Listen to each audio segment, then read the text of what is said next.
Player2Start, are you ready to play Streets of Rage? Yeah. And Jetpack, are you ready to play Streets of Rage? And I should specify the fourth one. Oh, this is the... No, this is the right beat. This is the right beat. Hey, everyone. I'm Jet from inthirdperson.com. Personal look at video games, board games, and other nerdy pursuits, aka the hottest cats on Twitch. Shoutouts to Yin in the chat. Also, shoutouts to my hype man, Player2Start. Hey. Shoutouts to Turtwig113. Thank you for the follow. And shoutouts to Gaming Visuals. Thank you so much for the follow as well. You're the guys that put us over the top. Much love to you both. Actually, it was a team effort. Everyone who's ever followed this channel, thank you. Even if you're not following now, that's still cool too. We'll go fire this money gun in a sec. But first, yeah. Let's go. These streets. Oh no. I barely rehearsed the song. How does this go? I don't even think this is the right beat. We're going with it. These streets. No, this isn't the right beat at all. Hold on. DJ, rewind. We're doing it live. I think it. Was it this one? I think it was this one. All right. Rewind. Hey everyone, I'm Jet, aka Hottest Cats on Twitch. Shout out to Ian, shout out to Randy Hype Man. 400 follows and all that. Yeah. Let's go. These streets can't I cannot figure out this rap. Oh my god. Here. These streets can't contain all rage. Can't lock our pain in the cage. I don't want to fight, but I'll fight for our rights, and I'm taking over the stage with Adam, Axel, and Blaze. We're leaving these thugs in a daze. They're seeing stars and they're fleeing in cars, and it's best that you just go away. There it is. Oh my goodness. I literally wrote that like just before we left. I didn't have a chance to rehearse it. But all right. What's important right now? We're here to celebrate getting 400 follows. It's a huge milestone. Appreciate. Much love to you all. You guys ready to fire this gun? Let's get it. Actually, I need to take my headphones off. You know what? This is actually can I have the music going and oh man, I'm ruining the moment here. You know what? If I turn this off, yeah. Let's do that. All right, here we go. Music's still on. Let's go. Fire this. Thank you again. 400 subs. Not 400 subs. Thank you again for 400 follows on the channel. It's been an awesome ride, and I hope to continue making more friends. So here we go. This one's for all of you. Let's go. As we do. Make it right. Right up in the camera there.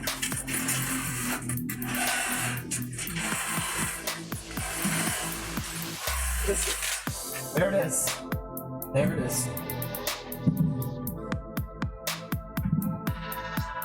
400 followers.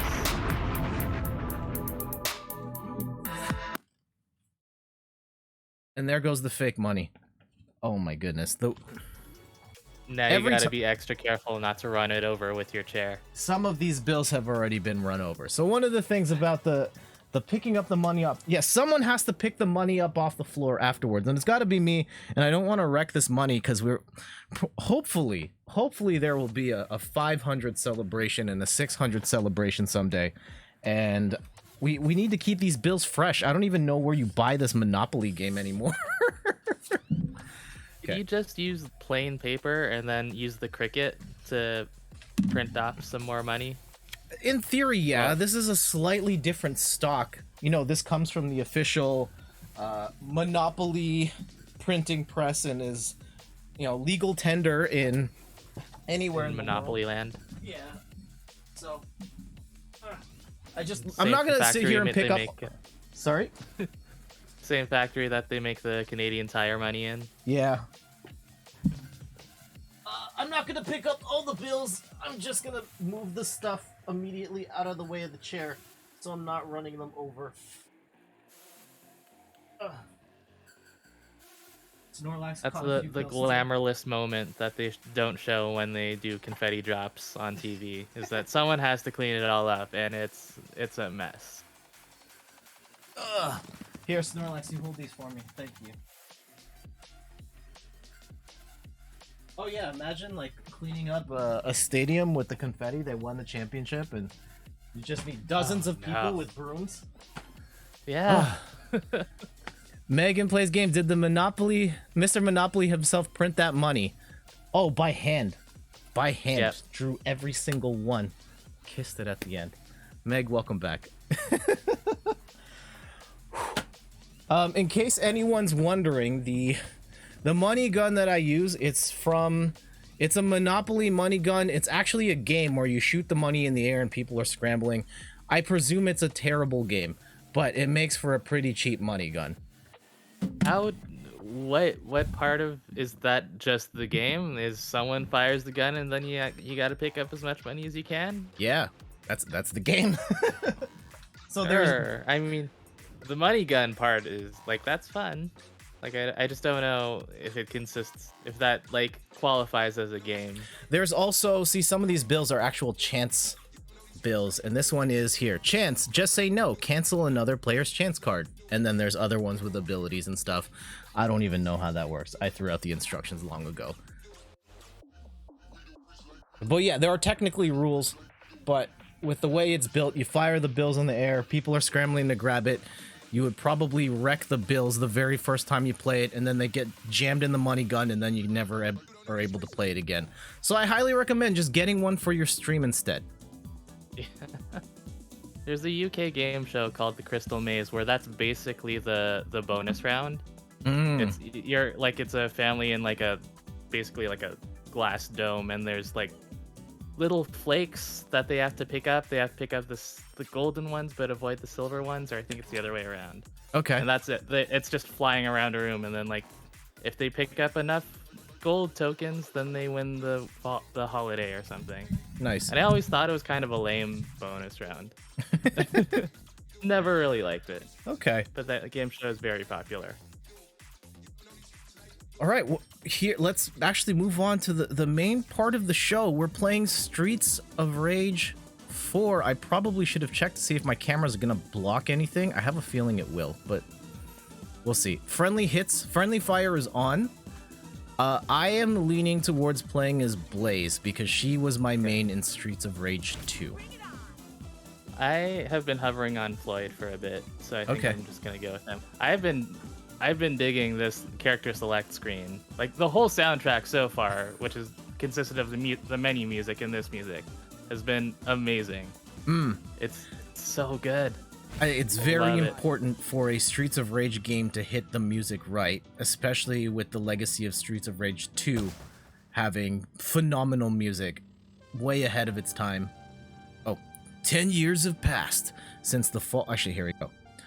So 10 years have passed since the fall of Mr. X and his syndicate. The city has been at peace until now. A new crime empire has arisen, corrupting everything good in the city. It is rumored to be led by Mr. X's own children, the Y twins. Former detectives Axel Stone and Blaze Fielding joined forces with their old friend's daughter, Cherry Hunter, along with Floyd Dr. Zan. Together, these four vigilantes stand against the Y syndicate on the streets of Rage. Oof. You got it. Close enough. So it's Mr. X and the Y twins, and then Dr. Zan? Yeah. Okay, sure. Level 1, the streets. Oh, we're already on the Streets of Rage. Yep. Didn't have to build it up or anything like that. So, by chance, did you ever play the original or like play any of the Streets of Rage games? So I played Streets of Rage 2, I think is the one on the Genesis Mini. Okay. Did not really, like, to be honest, I didn't get very far in it. Okay. Because beat 'em ups are like, they're fun for what they are. I just like, I think I need to play them with someone else. Yeah. Because otherwise I that. feel like I'm just button mashing, and if you're playing with someone else, it's button mashing with someone else. Yes. I think these were very popular. This genre was very popular at the time in the arcade, where it was just a very simplistic game. Like, really, you're literally just mashing the one button over and over again. There's not really any depth. At least the old games didn't really have any depth or strategic options or combos or much of anything besides the fact that watch these characters beat up these other characters. And these games are also very short. They were an hour-ish, maybe less. You know, the X-Men arcade game can be beaten in under half an hour. And they were meant for the arcade to just suck a whole bunch of quarters from players. And once the genre, like once gaming largely went towards the console space, a lot of eventually the hype around beat 'em up games died down because they were way too short and they didn't feel like a good value proposition for players who, for the same amount of money, could have gotten The Legend of Zelda. There's a chicken here, by the way. Everybody loves that ground chicken. That, yeah. There you go. Ooh, flash kicks. Was playing with the options earlier, and it turns out you can change what food items are. Nice. So, like, if you don't want that turkey, you can change it to something vegetarian. Oh, nice. Or something Japanese.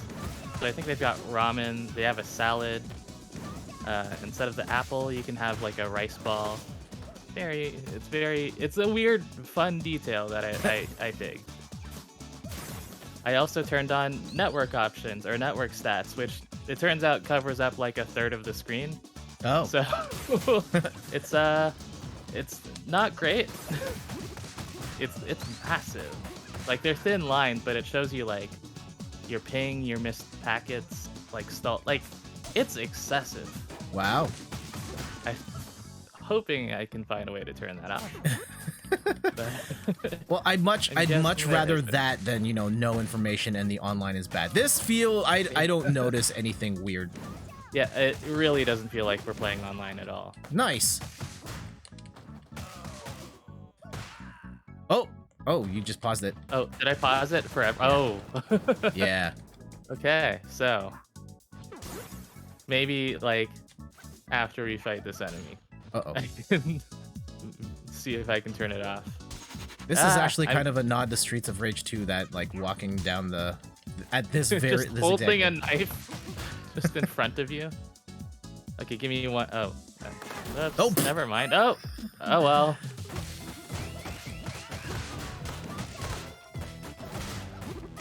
Meg, how are you doing this evening if you're still here? And Randy, you were about to say. I was, I hit X, and it does a special move, but it seems to drain your health.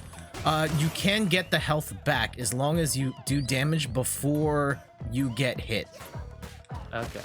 I think that's a really smart move. X and A star. Oh, here we go, star move. Okay. Or here's my star move. Oops. I wouldn't be surprised if that was a permanent. Okay.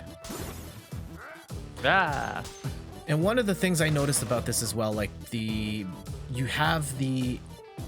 these types of games, oftentimes they gated the special moves by like you just lose health when you do the moves. And giving you the option to get the health back seems very helpful, and it gives you more reason to use those moves other than like just before you die. Yeah. And this one feels like it's got a little more of a combo system as well. I don't know if you've tried to juggle anything, but you can juggle between normals and specials, and there's wall combos and stuff like that. Oh, I'm gonna need that chicken. Meg says, finished up the first Famicom Detective Glove game finally, now onto the second one. Awesome! Oh. How'd you like that? I'm guessing you like the first one enough to play the second one, so. I mean, unless you're one of those people who is just, you know, a completionist and has to just see something through to the end. All right, down we go. All right. Could I pop? Oh no, I cannot. Here. Oh, no. So it turns out I can't see the menu right now. Oh. So Okay. you've got to unpause it. Sorry. Okay. Turn that off. Okay, back. You did enjoy it. You knew who the culprit was very early on. The whole mystery was still really fun to go through. Okay. Yeah, I mean, half of the Phoenix Wright games are like that, or cases where they just show you who did it.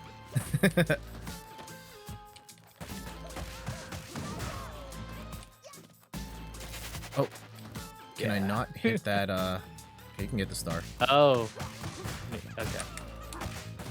You can also hit Y and B to hit people from behind, just in case you haven't discovered that yet. Okay. Y and A to wait. Sorry, which buttons? Y and B. Y and B to hit people from behind. Yeah. Oh, behind you. Oh, Yeah, that's what, sorry. Hit people behind you. Okay. Ah. Give them the pipe. Basically, more about the story and motives than knowing the who part. Yeah, that's cool. As someone who has enjoyed Phoenix Wright in the past, would Famicom Detective Club scratch a similar itch? You are about to die. Oh. Oh. I am looking forward to the great Ace Attorney games coming out. There's just so many games. Like Ratchet and Clank is out this week. I guess I'll get that because I'm almost dead. Which I'm kind of cooling off on. I think based on the reviews, and not to say that the reviews are bad. Like it's got a high 80s Metacritic score, but from what I've seen, like the most impressive part of the game with the instant loading and transforming between two different worlds, it seems like that's only you need that apple. I need that. Only two areas really use that, and it's not the it doesn't like really change the game in like a super serious way. Oh snap. Well, nice. So that doesn't use a star, or did I have 3? I thought I had 2. Oh, sorry. That's okay. Uh-oh. Oof. That I knew it. Nah. Okay, isn't as interactive as Phoenix Wright. Huh, okay. Okay. At some point, I'll check it. I would be more inclined to check it out. But yeah, if I'm in a point where like I'm potentially cutting Ratchet and Clank, it might be a little bit of a struggle for Famicom Detective Club. And not again, it's between the reviews are very good, high 80s, but the stuff I was most excited about doesn't seem to be like that big of a deal. Then it's just like, all right, so it's a really good Ratchet game. I haven't played the other Ratchets before, and then also this one's going to be a victim of PS5 pricing in Canada, where that game is going to be $90 before tax. Oh, geez. And if I'm in a scenario where, you know, I've also got Guilty Gear like literally this week, and I just picked up a new Pokemon TCG obsession, and I think I'm not gonna get around to it right away. JF Raptor, welcome back. Hey. But I'll put Famicom Detective Club on the list.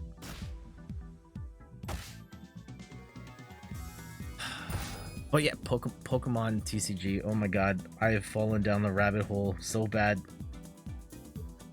I know you've had the cards like sitting around the house and stuff, but did you ever like learn how to play it all? No, I had friends give me their duplicates, and that was it. I never learned how to play, and I don't think any of my friends learned how to play.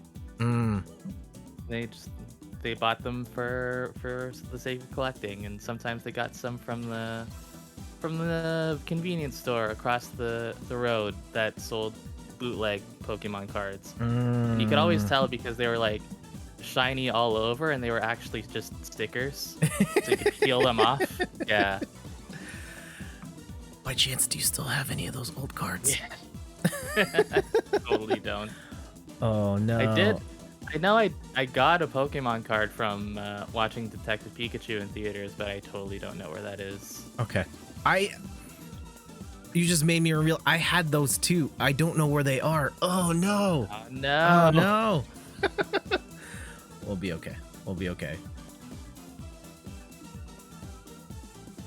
Yeah, over the weekend, Steph and I just finally decided to try out the game and learn for ourselves for years. Oh, sorry, you were waiting for me. Yeah. I thought. Sorry. Uh-oh. Cutscene. Now, Diva, tell us what's going on with the city. This new organization, they're too powerful. They control everything and everyone. There's one man who could help you, the Grandmaster of Chinatown. He used to be a friend of theirs. Looks like it's too late, though. They already found you. Axel! All right.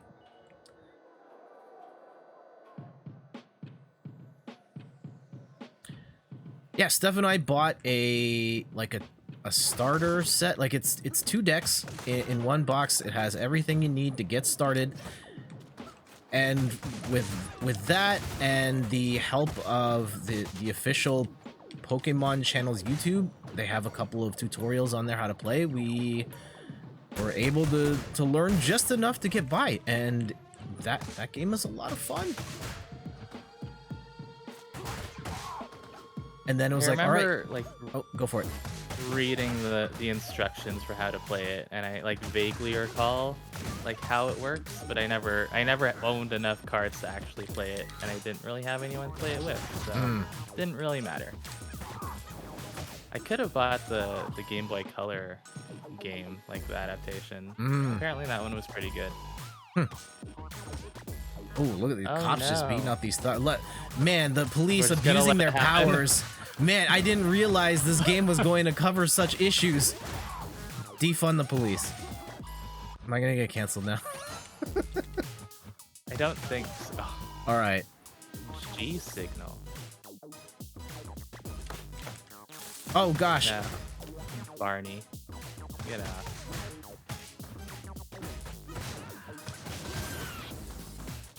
Oh, I need the chicken. Okay, I will take the chicken. Oh, the cops are fighting the prisoners. Uh-oh, Politics on Twitter, better unsubscribe. Ian, thank you so much for the sub. Tier 1, 18 months. Wow. Thank you for the support, Ian. I hope you're doing well. But just before we saw some abuse of power by the police, we were talking about Pokemon trading cards. Oh, secrets. That's kind of cool. And before you realize ads aren't running on your channel anymore. Oh, the double whammy of me just talking about a police abuse of power in a hot tub.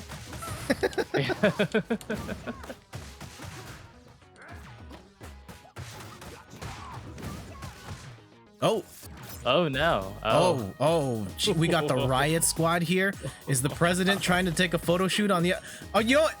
Pokemon cards. Pokemon cards. Wow. Yeah, so we bought that set. We ordered some stuff on Indigo yesterday. We bought the Battle Academy, which is sort of like a super beginner set that comes with a Charizard deck, a Raichu deck, and a Mewtwo deck. And then we bought today when we went out to get Slurpees, we bought one of those super sketchy. We bought 2 of those super sketchy resale decks where there are supposedly official cards that they, repackage. And one of them was like a bulk pack of cards, and then one was like rares and holos only. So we'll go through those. Yeah, you pay a little more for a fewer number of cards, and you get what you get. You should see if they're actually stickers and you can peel them off. JF Raptor says, I take it you guys saw Logan Paul wearing a Charizard Pokemon card chain. Yeah, I did see that. I didn't, because anytime I see those 2 words, I black out. Yeah, that's fine. Yeah. Steph and I don't. I don't need this. We did. Oh, we're not going to talk about the fight. I'm not going to talk about the fight and the means in which Steph and I watched bits and pieces of it. But you know what? How about we move on? Pokemon cards. That game's really fun. I also started playing the the TCG Online, which you can get on computer, you can get on iPad as well. I think it's unfortunate that they don't have a Switch port or a mobile port. I kind of get the mobile port one because the game takes a lot of space on, like, it needs a lot of screen real estate to make that game work. At least the current, sorry, I was punching you, Randy, in its current build. And I don't think it would easily adapt to the phone. I mean, The Switch, though, it it work should. on the Game Boy Color. Yeah, but you'd have to make a different version of the game versus the one that's supported online and has the, you know, the importing of the cards and everything like that. Yeah, okay. Switch could totally handle it though, IMO. Oh, you take that. I'll take the big fat stacks of cash. No, sorry, Okay. I took one. Okay, that's fine. I could have taken a stick. Molly Goon says, hell yes, been waiting for this stream. Well, welcome back. And again, thank you to everybody for helping the channel achieve the milestone of 400 follows. You guys are the best. And it's been an honor to meet you all and be a part of your lives throughout this whole stretch. I think it's crazy that anyone would want to hang out while we play video games here and board games and, you know, other nerdy pursuits. But hey, here you are. I hope you don't regret it. I mean, if you do, you could always, like, don't unfollow, but also, you don't have to show up. Actually, someone did unfollow. We dropped back down Oh, to no. 400. We were at 401. Randy, what are you doing? No! That was actually something I was concerned about. The channel hit 400. Uh-oh. Oh, what was that? Uh-oh. Oh, well, I'm Damn. The channel hit 400 follows on Monday, and I was ready to tweet about it as soon as it happened. But then I was like, you know what? Somebody might follow between now and Wednesday, so I don't want to talk about it till it actually happens. You should get that apple. And Oh, yes. Oh. it held out until then. Uh-oh. Oh, we just got thrown against the wall. Oh. Hey, Anjum, welcome back. And, You said the name. It was inevitable. ah. You'll always support. Thank you, Anjum. You don't have to always follow, but I appreciate the vote of confidence. No one has to always follow. If anything, the onus is on me to make this stream entertaining every time I come on, so that you want to be here. There we go, kick to the face. The quality supporters. You've gotten a few phone name names. Whoa, whoa, whoa, whoa, whoa. No need to go get personal here. People unfollow every Twitch channel as a part of the business. Yeah. And there's nothing wrong with that. You can follow or unfollow whoever you want at any time. Oh, well. Who's this slick looking dude? Slick looking dude. Finally, I get the chance to meet the city's finest heroes. Who the hell are you? Language. Call me Mr. Y. My dear sister and I are the new owners, while you... Well, you've been making quite a mess, to be honest. He's got a tiny head. But we're ready to make a very generous offer to stop all this nonsense. Please don't be rash. Consider it carefully.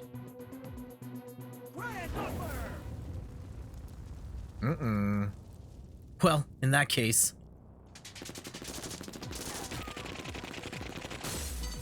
Oh, snap.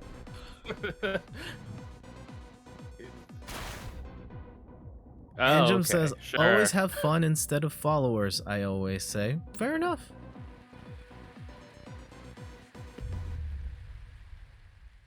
They tried to kill us. I don't think it worked. Oh, that's kind of... That cargo ship was not on the map when we started, did we? Also, yo, this music slaps so hard.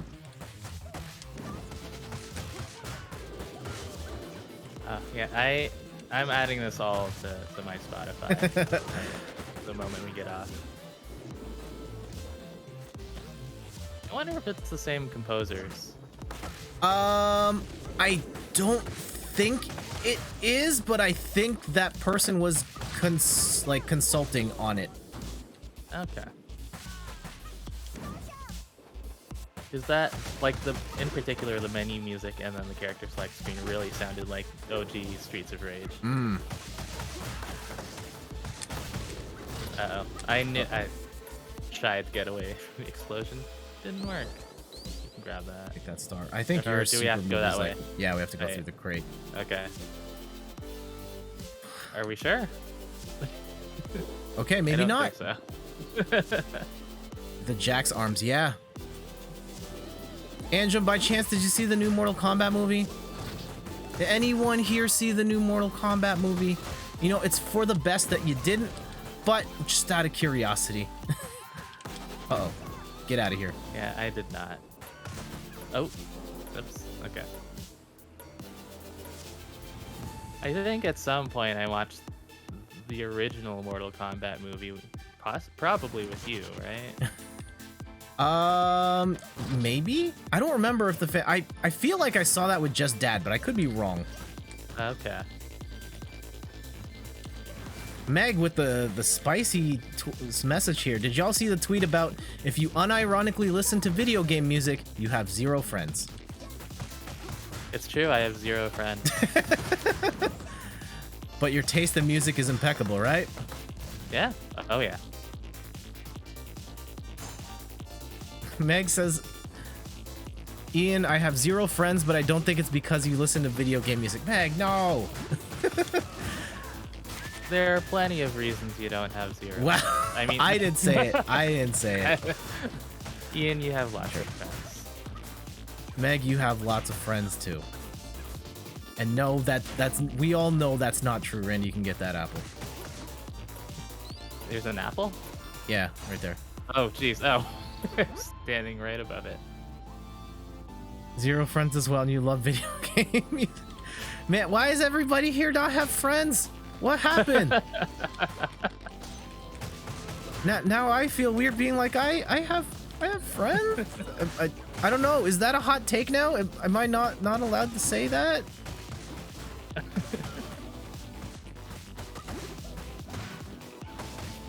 I mean, we're just subtly saying that you are not our friend. That's our gentle way of breaking it to you. Ouch. Oof. Fake Ghost Pie Robot says, friends were from the before time. I mean, that's one way to put it. Hey, Fake Ghost Pie Robot. Yeah, I have not seen... I need that. Gimme.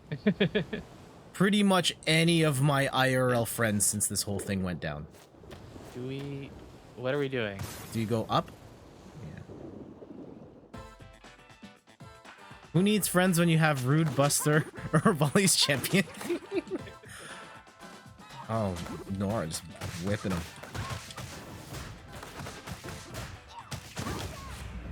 Oh. Galicia. Oh, we had Juggles. Character's name. Oh, and Gauss, yeah. This one only has 1A. 2, I guess. Get German Suplex. Suplex City.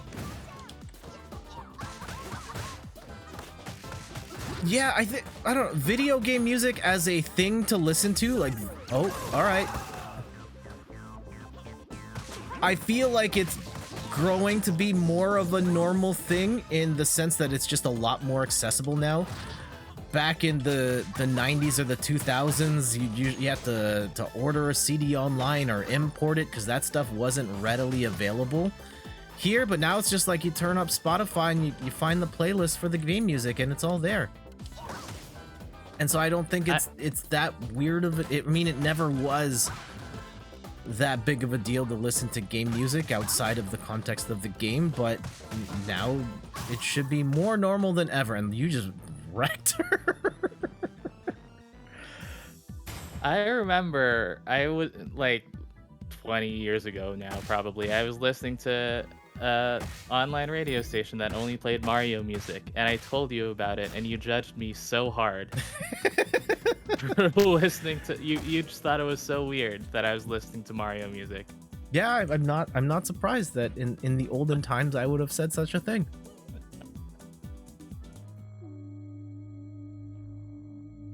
Now that hurts. But it would hurt even more if we were to crash.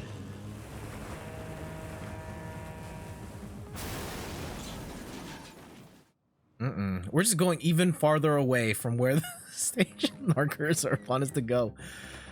Huh. That's kind of cool though. But yes, I at a certain point I will admit I was not as open-minded and inclusive as I try to be now.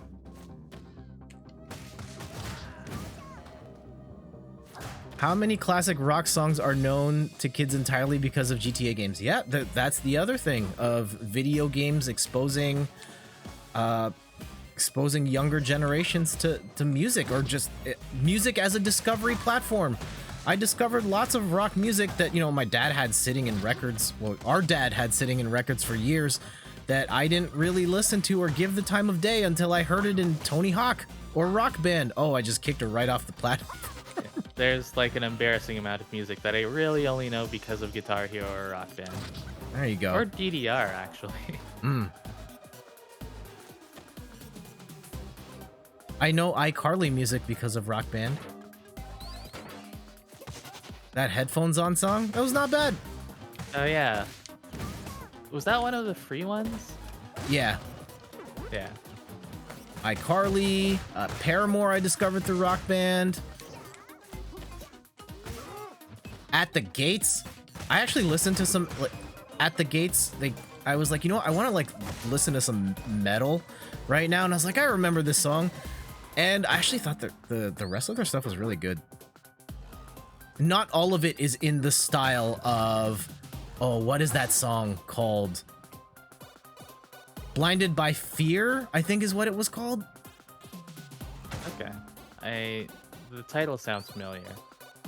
I can like hum it, and the screaming. That song everybody knows. Everybody's favorite metal band. You know, the one more famous than Metallica. Blind At the Gates. Meg says old DDR games you had on Xbox had a fire soundtrack. The they Xbox definitely games were really good. I think for a lot of people, like that, there's a style of music that people are just like, yeah, that's DDR music, and it's probably like some form of, you know, electro, J-pop, but yeah, it's I think of that style of music like, oh yeah, that's DDR music. And if I just told someone, yeah, this sounds like DDR, a lot of people in our generation would know exactly what that means. Still Alive is so much fun. Oh yeah, great song. Another one of the biggest songs come out of video games. Uh-oh. There you go. Oh, blasted me too, but that's all right.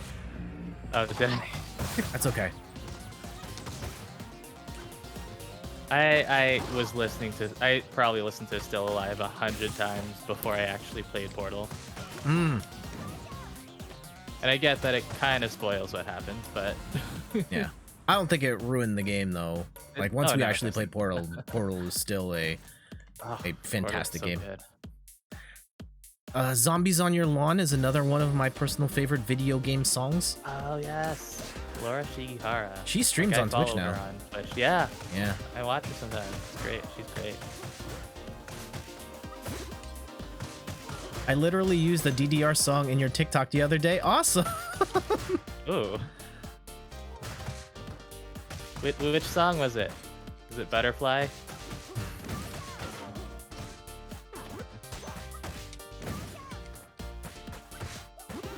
Oh yeah, I have a button for that now. Meg, if you feel like sharing your TikTok address here, you're more than welcome to. If not, that's okay too. I am on TikTok as well, and on YouTube, Twitter, Facebook, at In Third Person.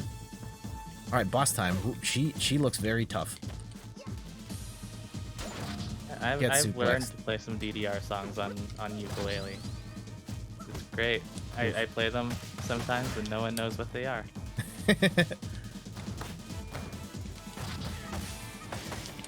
I need to get back to playing. Uh-oh. What's going on? Oh, shoot. Uh-oh. Ah! That's kind of a cool touch that they had like the comic strip sort of thing incorporated into the gameplay. I like that a lot. Just an extra level of storytelling to what would otherwise just be a button masher. Yeah.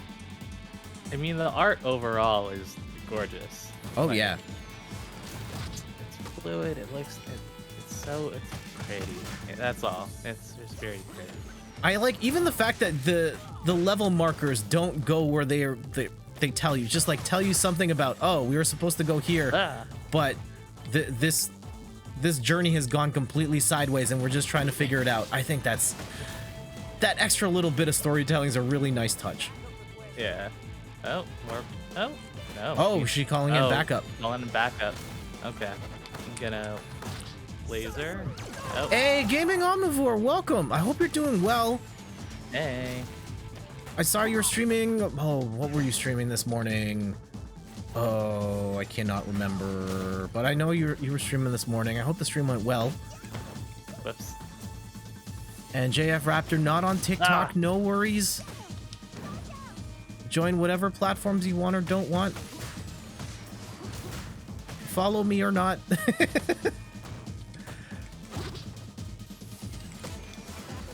Uh-oh. Calling even more oh, boo, that's gonna drop on my head. Oh, just more bombs. Alright. Have you been using the X and A special move? No, the Y and B. Is it Y and B? That's the X and A is the special. Y and B is the hit behind. Oh, the X button move. The one. Oh yeah, the one that occasionally, yes. Yeah. Ah. Guacamelee, that was it. That was it. How are you enjoying it? I think you're playing Guacamelee 2, right? So I presume that you at least liked Guacamelee 1. That just keeps coming up in this stream. Fake Ghost Pie Robot. Everyone's sharing their favorite bops from video games. The final boss music in Donkey Kong Country is basically perfect. Great choice. Oh yes.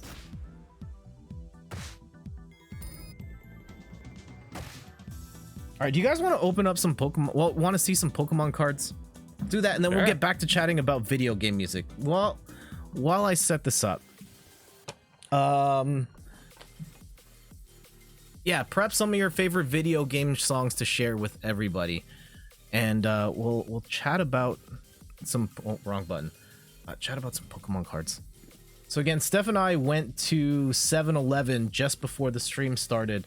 And we bought 2 packs of, resale Pokemon cards from, I cannot remember the company. One of them was like a bulk pack of here's a bunch of cards. There's also a sleeve in there, and then one was like rares and holos only, and they charge you more money for fewer cards.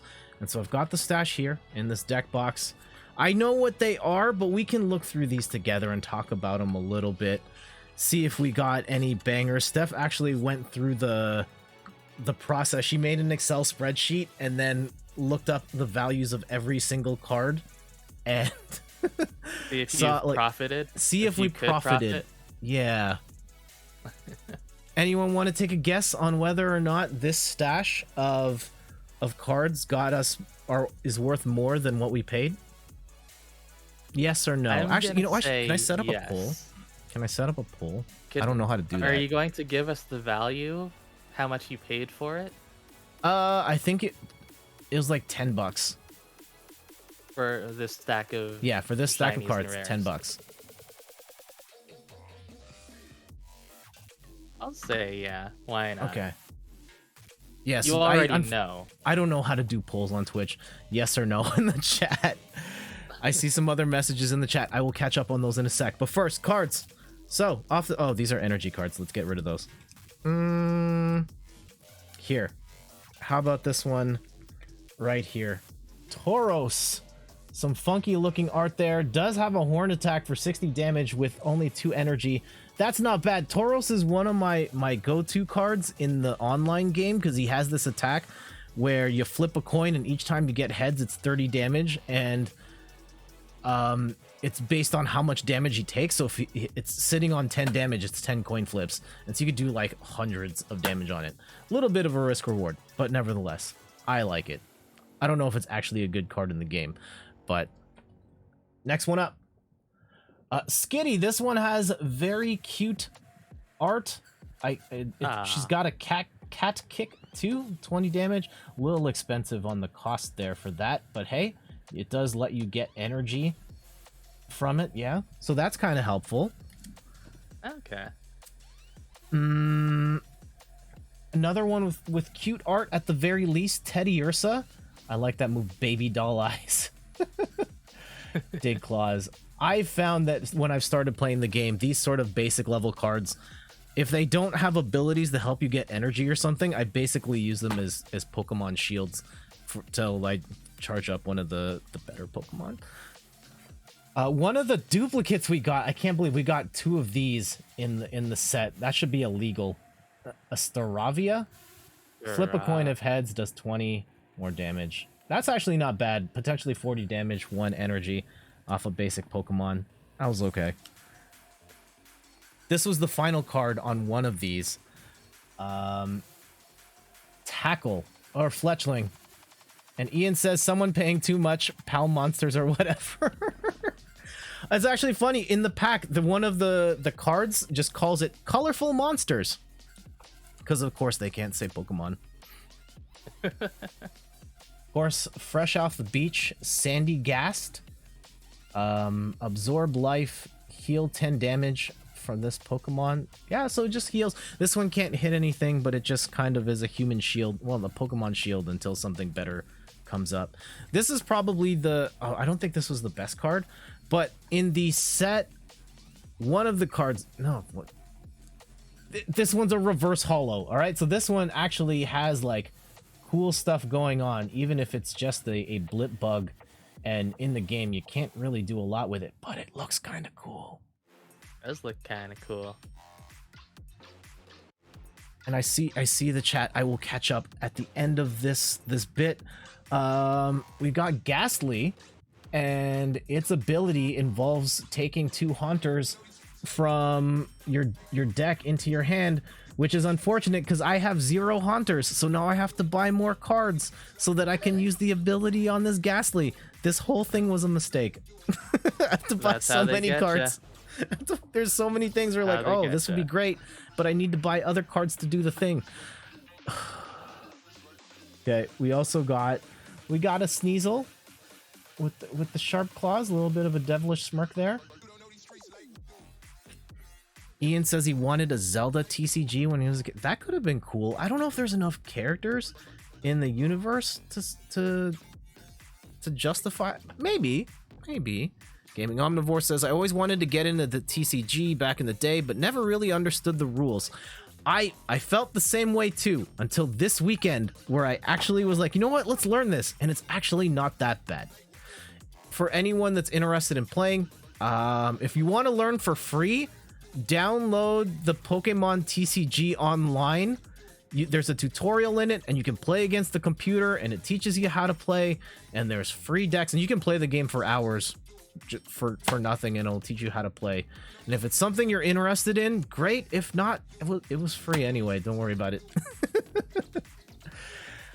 I could see a Zelda TCG where like the main character, if they did like a Hearthstone thing where the main characters are like your main dude, and then you've got minions that are Zelda enemies. That I think could work. Okay. Someone work on that.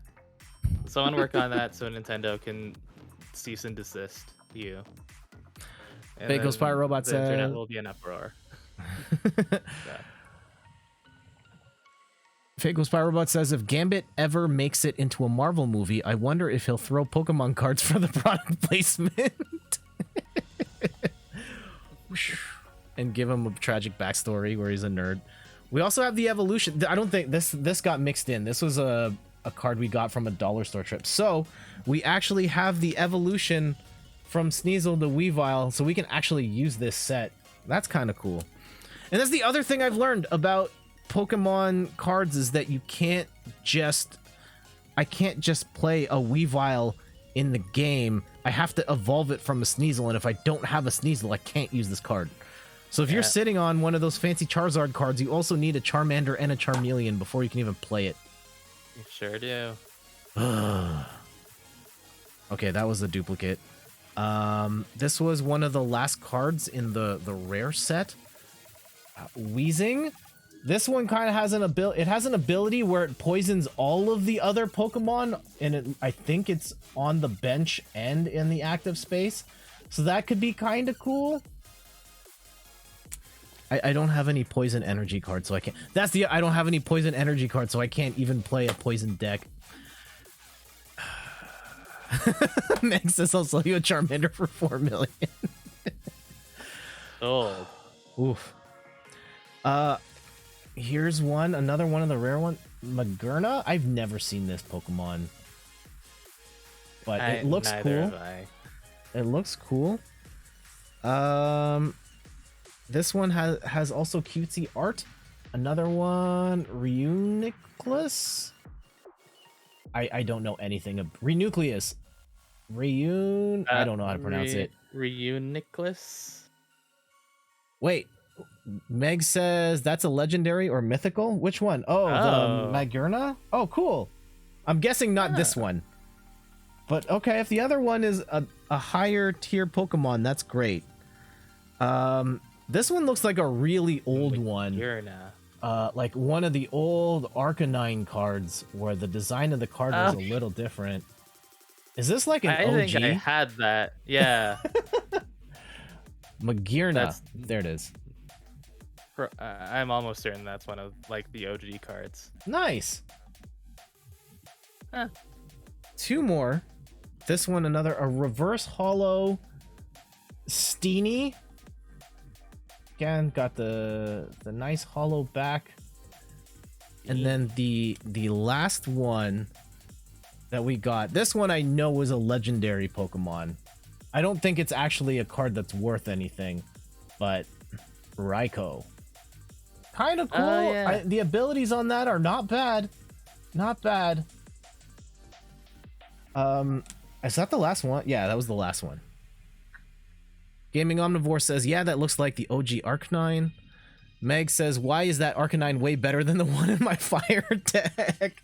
That's the other thing too, is that you can have Pokemon that have different moves on different cards, and then you're like, oh, but I need this particular Arcanine that does the... Oh, this was such a mistake. And in case anyone's wondering, the total value of the cards in these sets was about, I think it was like $6. So we lost out. Surprise. But we have cards. We have cards.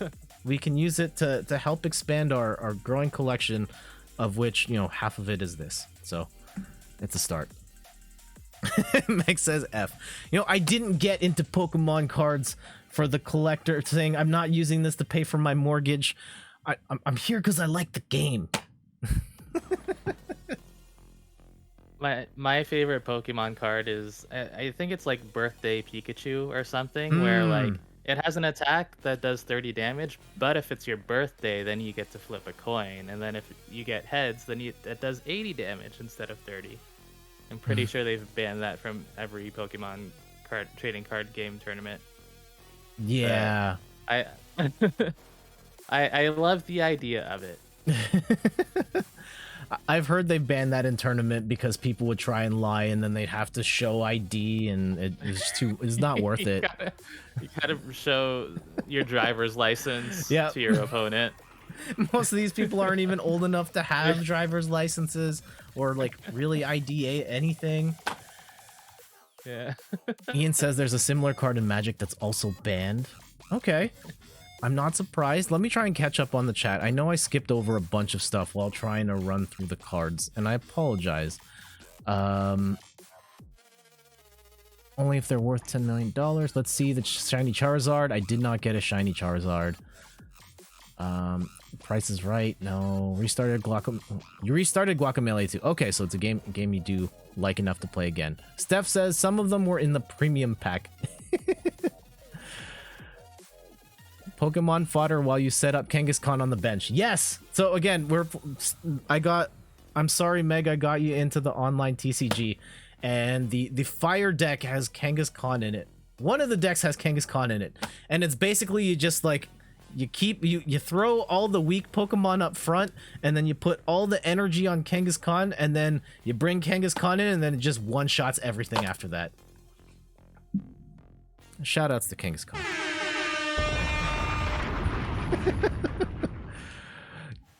You're losing to the computer players now? Oh no. Oh no, Meg. Damn. I thought you were built different. Mom has to be there to confirm it's your birthday. Yeah. Then you have to pay two tickets to get into the tournament for you and your mom. It's a whole racket. This whole Pokemon trading card game business. It's all there to suck your money away. Oh, anyway, yeah. let's play this beat 'em up. Yep. And Gaming Omnivore says, looking forward to Nobody Saves the World, the Drinkbox Studios game coming out later this year? I don't know, but I will take your word for it. All right, back to it. You won't get away that easily. Listen, lady, can't you see the Syndicate is behind all this? Shut it. You broke the law, and it's my duty to put you in jail. Central, requesting backup. Send everything you've got. We're surrounded. They won't get us this time. Get ready. Oh, snap. It's the OG. Hey, guys, long time no see. Dad. And who might you be? Stand down, officer. I'm with Special Investigation Forces. Let him go. Piss off. You don't have the jurisdiction here. Huh. She's kind of intense. Run along. Dad, I can't leave you. Don't worry, sweetheart. I'm back now. Be right behind you. Daddy's just gonna talk to the lady. Cracks knuckles. Hey, Adam is unlocked. Hey. What a legend. All right, hopefully back on track here. You're sure it's the deck, not you? Yeah, absolutely. We all know that those are the pre-made decks that the game gives you just to get a feel for the game, and they don't actually put any good cards in there, and that's why. But yeah, for anyone that's even mildly interested in playing Pokemon TCG or learning it at all, best way is to play it for free in the online app, which is available on PC, Mac, and then on tablets. Unfortunately, you can't play it on your phone, can't play it on the Switch. But maybe, what is this? Oh, that's a weapon. Oh, yeah. Grab the money, the apple. Okay, there we go. What's gonna happen when I crack? Oh gosh! Oh, I just poisoned everybody. Well, there you go. Now you know. All right.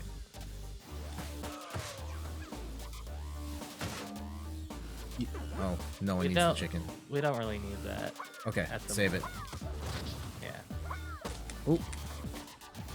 Oh, ah. You've never played SOR1, so you've forgotten about Adam. Yeah, I hadn't played Streets of 1 either. Only one I've played is Streets of Rage 2. I've watched a lot of gameplay of Streets of Rage 1, 2, and 3. Mostly for their endings, because they've got kind of some unusual endings. I think the first one has like a special co-op ending that can happen. The third one I think has a special ending if like you don't beat the end boss in time. Yes, I'm curious as to what this game will do. Okay. Gaming Omnivore says Pokemon TCG on Switch, money, absolutely. It is wild to me that having played it now, why it isn't on Switch. Although I think they could make it work if they really wanted to. Absolutely. One of the interesting things about the online version of it is you can't buy cards with in-game with real life money in it.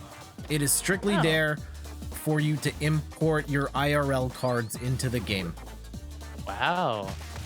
And they give you credits that you can then use to get in-game decks and boosters, but you cannot just outright pay real money to get in-game assets.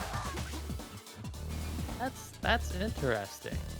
Mm-hmm. Like, I guess they want more people to play the physical card game, but I would think that you could just buy the digital cards like outright. I do odd to me that you wonder, cannot. like thinking about it, like if they did that to protect themselves from, you know, parents who are like, oh, my kid bought $80,000 worth of cards on my credit card and I have no idea how that got there. Just to protect themselves from stuff like that. At least if you force them to go to the store to buy cards, the odds are the parent was involved in that transaction. You should get that apple. I should. Also, no one grabbed that turkey. Oh, damn. Yeah. Or at least they don't think anyone did.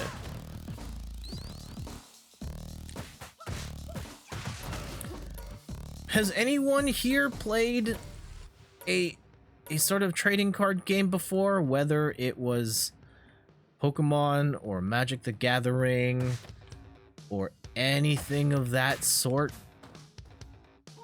The only other game I've played of that style where you kind of have to constantly feed money into the system was the Dice Master series. Randy, did we ever play Dice Masters? I don't recall what Dice Masters is. All right, we'll show and tell a little bit after this level. In college, my friend group was pretty into Magic, so you played that casually. All right, what did you think of Magic, Ian? I've never played Magic. It was a thing that Meg says I played Yu-Gi-Oh! A bit as a kid, but not seriously. Okay. We've got some experienced TCG players here, which is cool.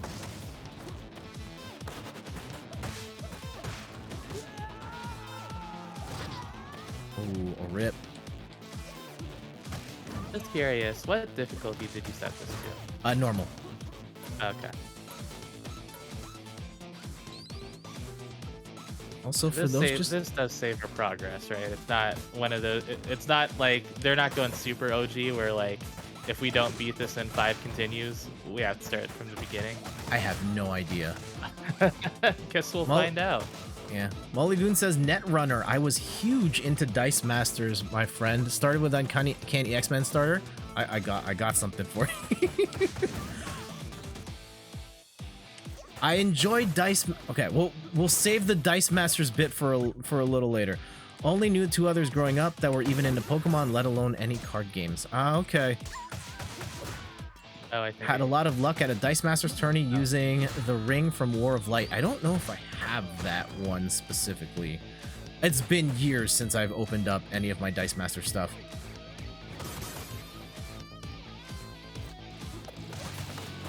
I'd like to have friends going into games where they're 8-way free-for-alls and that garbage was awful. I can imagine. Especially if they were just kind of making up their own rules as they went. Who's...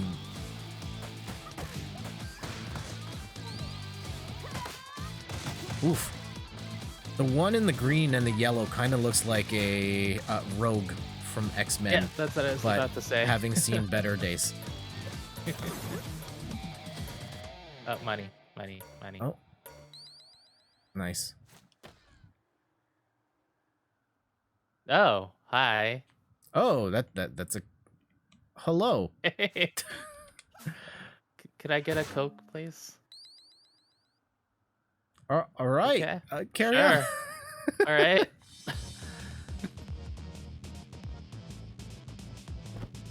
This looks like Freddie Mercury. Yeah. Oh. I was about to say. It's not Freddie Mercury though. It's Barbon. Oh. I think that's what his name is. Oof. Oh, nope. Oh. Pop it. Nice.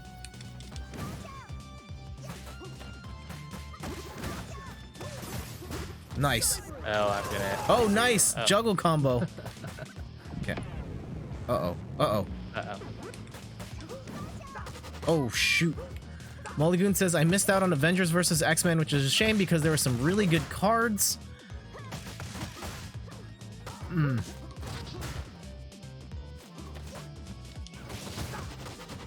Uh-oh. Oh, you're running way low on health. Oh, no. Oh, jeez. I'm Oh, gone. no. Ah. No. Oh, you're gone too? Uh-oh. Oh, no. We're down to 0. I'm going to guess it will let us continue, a certain number of times at save least. slots. Because when you select story, it gives you like 1, 2, or 3. Yeah. It lets you pick a slot, so like it saves progress to some extent. Come back here. Go over there. Here we go. Nice. Oh, ah. Yes. Ooh. Oof. All right.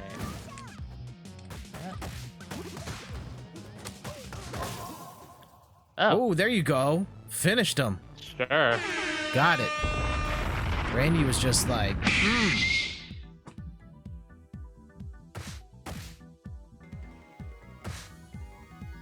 I don't understand what this time bonus is about, because surely we finished the level at the same time. I think, like, do we have different time bonuses? Yeah. Oh, weird. Okay. Oh wait, no, sorry, no. I'm reading these scores backwards. I saw time bonus down below, and I was thinking it was like it referred to the thing up top. I apologize for the bitrate on the stream being a little shaky right now. I don't know why it's been doing that. It's my internet being inconsistent. So, apologies for that. All right, you guys want to talk about some Dice Masters? And I think for a lot of people, they're gonna be like, "Wait, what?" Yeah, I have Give me no one idea what second. you're talking Randy, about. you run the show. If you're just tuning in, I'm Randy from InThirdPerson.com, a personal look at video games, board games, and other nerdy pursuits. Today we're playing Streets of Rage 4, and I'm playing here with Jet, who is currently out of his chair. What is everyone's favorite song from Donkey Kong Country? Mine is Lockjaw Saga, which I think is from 2. It might be from 1. Jib Jig is close second. Everyone likes some Sticker Brush Symphony, which I also like. I just feel like I've heard it too much. What's your favorite Donkey Kong song? Anyway, here's Jet. Hey, all right, we're back. So Dice Masters, it is a collectible dice game from WizKids, and for a couple of months I got really into it. Here's one of my collector boxes. I have one X-Men themed one and one DC Comics themed one. Yes, you can have Marvel fight DC in this particular game, and it's kind of like, it is a combination, like it's a collectible card game, and you have cards for your different characters. You bring, I think it's 8 into battle at any given time. So here, for example, is a card of Mr. Sinister with all of the different symbols on a Mr. Sinister dice.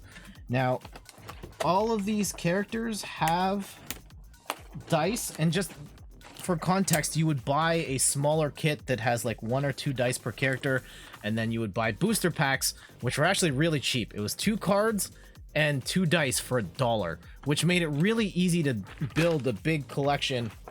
Like, here's one set of cards and different dice that I have for characters. Okay, I lied. I have definitely played this game with you. Okay. Someone said dice. And yeah, so all of these different characters have different dice. For example, this is the Human Torch's die, and there's different sort of power values and stuff on there that you can get. Who else do I recognize immediately? This is, pretty sure that's Phoenix. There is, can anyone guess which character in the Marvel Universe this probably is? Oh, that it's total toss up. Is it Spider-Man? Or how about this character here from a franchise that Randy might have just mentioned? Meg says definitely not Captain America. And also, colorful math rocks, love them. Yes. Or how about this one with this big skull? Who do you think that one applies to? And Mulligan said Mr. Sinister was included in your Lightning Ring team. Ah, cool. And so yeah, each card, you'd have dice for your characters and cards for your different characters. Here's a bunch of different ones. I got Mystique, Mjolnir, Angel, for example, and you would play them on, you don't have to have the board or the playmat, but I have playmats as well. I don't remember exactly how you play, but you put your cards on the side slots, and then you'd be rolling your dice in this area and then managing where they go on the field and so on and so forth. It's been a long time since I played, but it was a lot of fun. And maybe something I should get back into. I mean, now with Pokemon kind of taking more of my attention, odds are I probably won't play Dice Masters again anytime soon. But this game was a lot of fun. I like any game that has its own play mat. Playmats are awesome. Yeah.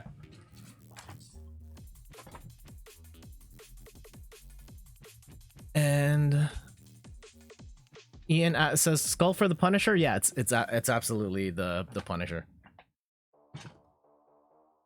So yeah, that was a TCG game that was the first major TCG I'd ever played. And at a certain point, I just kind of fell off of it. I can't remember why. Oh, got a motorcycle, head back into the city. Because I think part of the appeal for me was that it was so cheap to collect. Because, yeah, it was only $1 a pop. And you could just, like, I'd go to a convention, you go to the store, you just buy 1 or 2 packs. You could even buy 5 packs, and it's not that big of a deal. And you felt like you got a lot for that. I really didn't need to burn my super there. But you can keep the combo going. That's sick. Yeah. No. Oh, sorry. I broke the versus, combo. Yeah. I got hit. Looking at the Pokemon TCG now, and even the sketchy 7-Eleven cards we bought were not cheap. Those packs were, yeah, combined, like, I think it's actually more than $10. Because they were both like $5 each.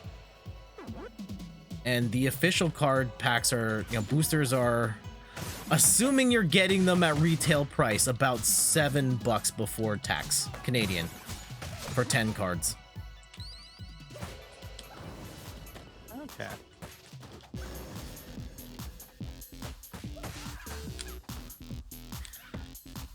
Oh, we've got 8 on here. Yeah.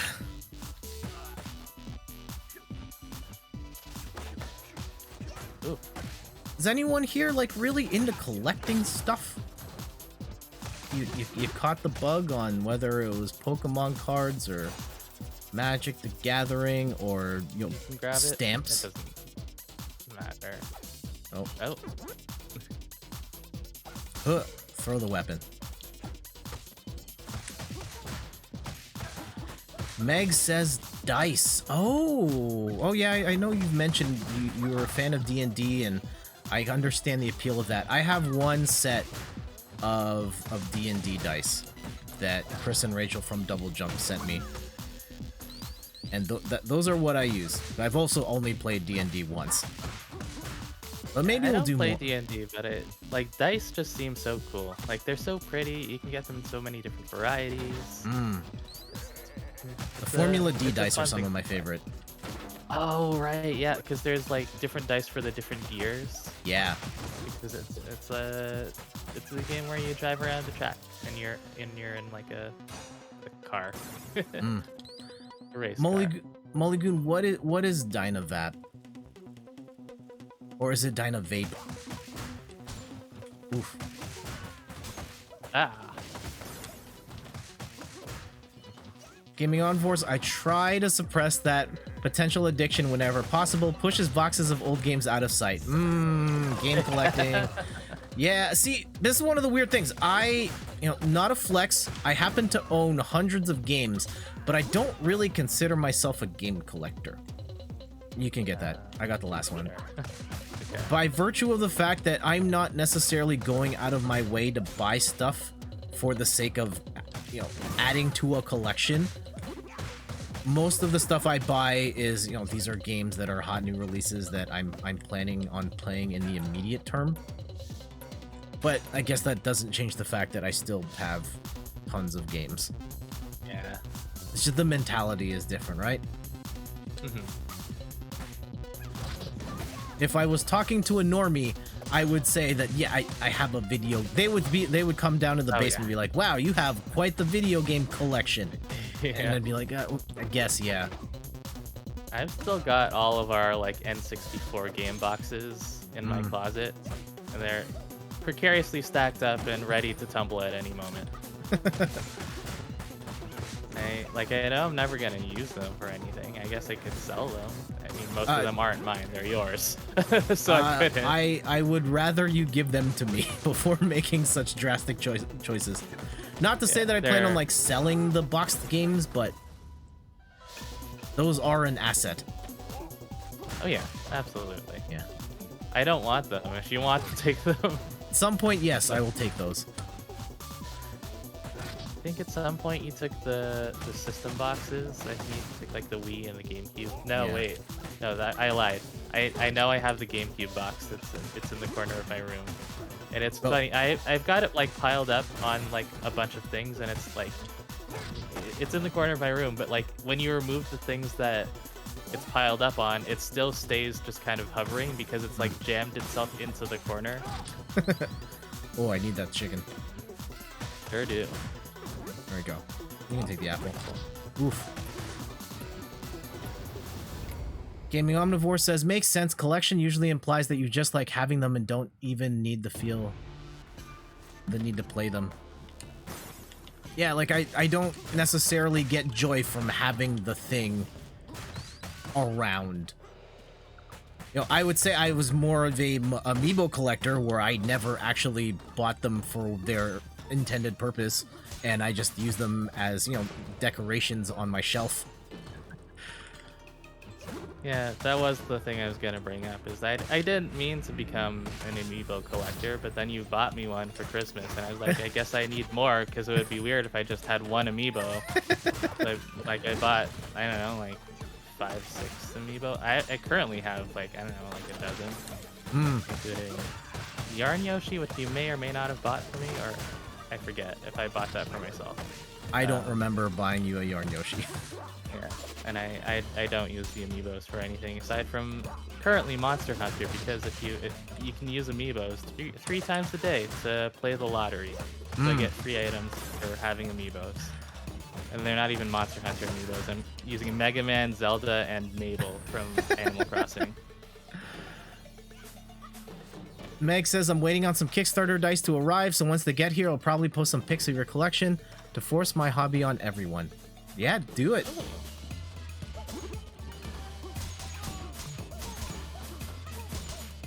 And yeah, force them hobbies. I mean, we've been talking for days now about Pokemon TCG. I was just like, hey, if you played this at all?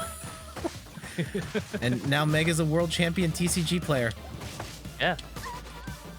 True. Oof, dead. I heard it on the news.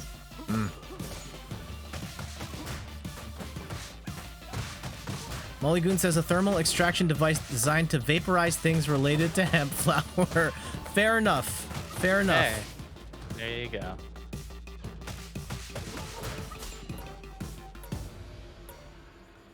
Needs less needs there. I love dice, but even before COVID, I never got to play RPGs in person, so they aren't very useful to you. Gaming Omnivore. GameCube boxes, yeah. Very rarely use Amiibo. Yeah, I bought them because they look cool. And actually, the first one I bought was actually the one I gave for Randy. We got him the Wii Fit Trainer one when we were like, LOL, Wii Fit Trainer. And then that became the hot item because those were the ones to sell out first. Oh, I shouldn't have taken that apple.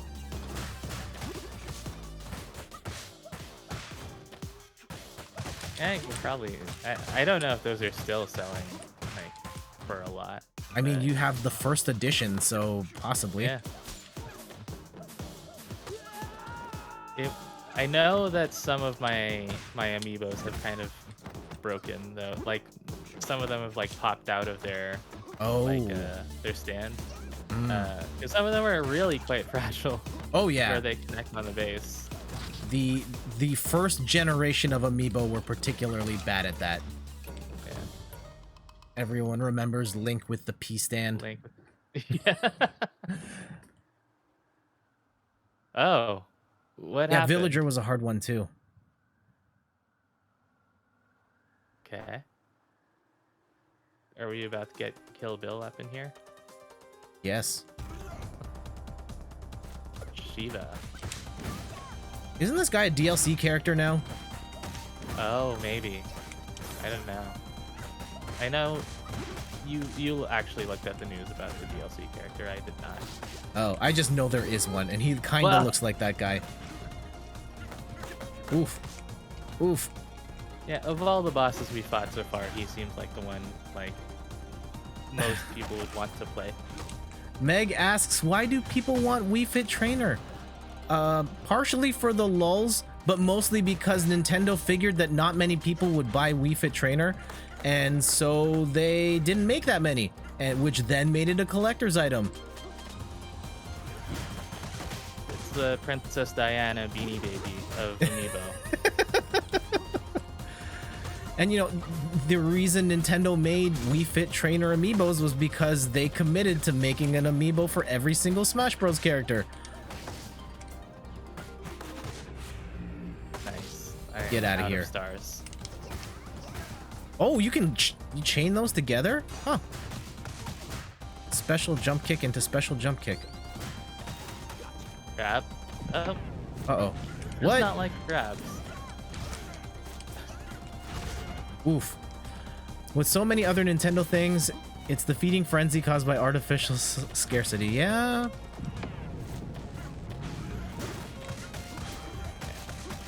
Like all collectibles, you have to sell them while like the buying is hot. Because like, if you hang on to them just till the end of your life, eventually the people who wanted them just start dying, and then they're not worth a whole lot to the people who are left. I stumbled because of the whole Pokemon TCG thing. I found the hashtag on TikTok, PokeInvestor, and just like it's the whole section of TikTok talking about like, you know, values of cards and flipping them on the market and trying to sell. Like it's crazy. People are doing this as their job, and I would rather work a 9 to 5 than play that game. Yep.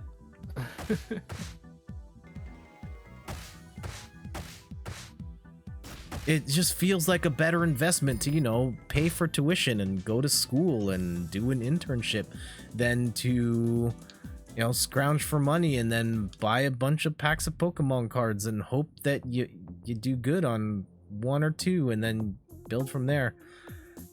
Ah.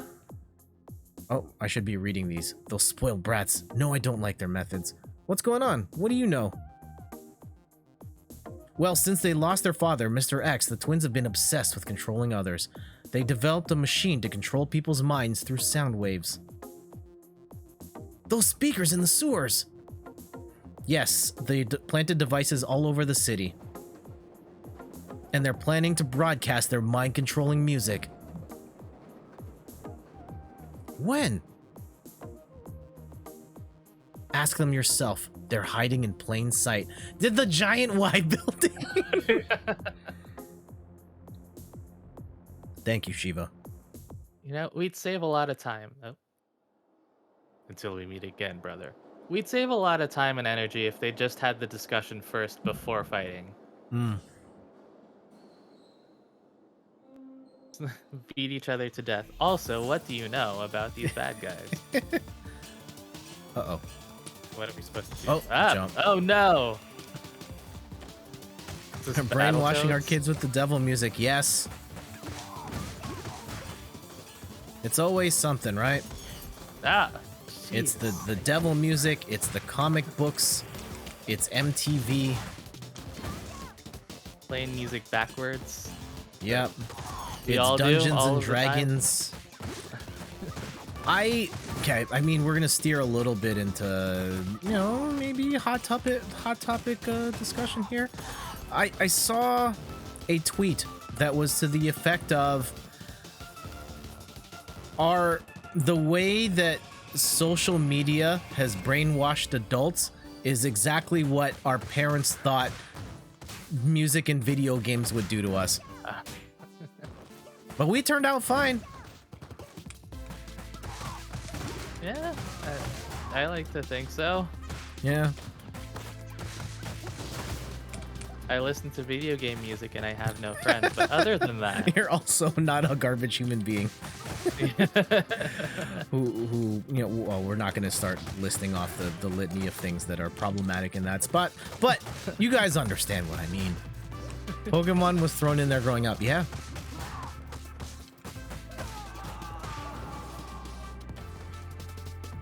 did you kill me just now?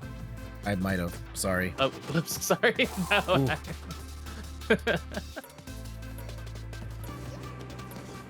Riding on the train. I don't understand why we can't be inside of the train. Why do we gotta be up here? Wasn't it? It wasn't that. It was a couple of years ago where someone made a video of themselves riding on top of the GO train. Oh. This was a thing that happened. So for context, the GO train is a train, like a train system that specializes in transporting people from the suburbs to the downtown core. And someone managed to get on top of the train and film themselves walking along the top of the train. Meg says, oh, okay, catching up. Gaming Omnivore, Pokemon and Harry Potter were the evils we were warned against. Kids, oh, we're fighting her again.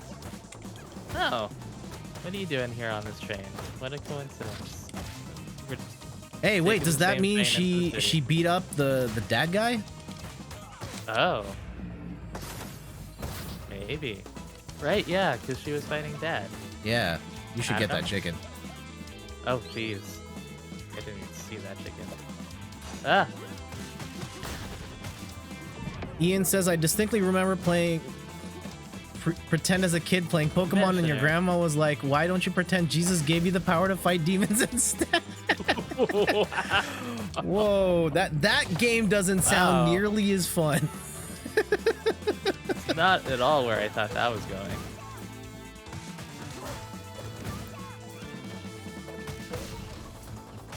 Wow. That I mean, that's an option, sure. Thank you, Grandma, for the suggestion. Always looking for more ways to entertain ourselves. You can take the apple. Oh, yeah, take the apple. Oh, we're fighting the commissioner We're too. both. Yeah, he popped in. I think if we get Estelle. Yeah. Oh, got him.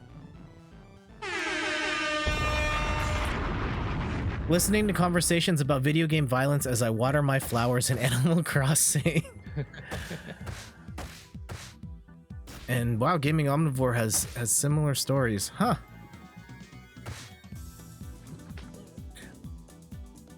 Yeah, we didn't get quite the religious slant. I mean, our mom is pretty religious, but she didn't really push it on us. Oh, hold on, sorry stuff. You! The Syndicate has been corrupting the city and the police. They want to take control of the population. That's not possible. What you're saying is... Ha ha ha! At last I found you! Now, shoot them! What are you doing? There are civilians on this train. Hold your fire! An order? I don't take orders from anyone. Die! Wow. Yeah. Gaming Omnivore says rural areas in the Midwest. Yeah, I'm gonna have to take your word for that. I'm a city kid, but yeah, I get the Ow. sense that their life be different. And I will say, yeah, rural areas around here do slant a little different as well. Yeah.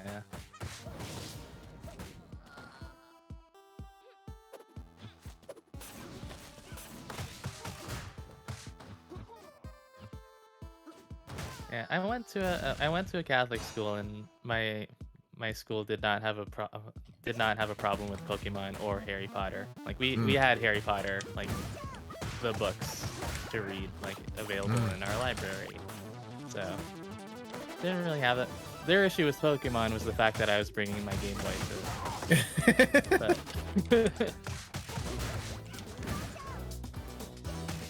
Yeah, I went to a public school, so I'm very disconnected. You should grab that chicken. Okay. Oh, that's just a weapon. All right. It looked weird to me.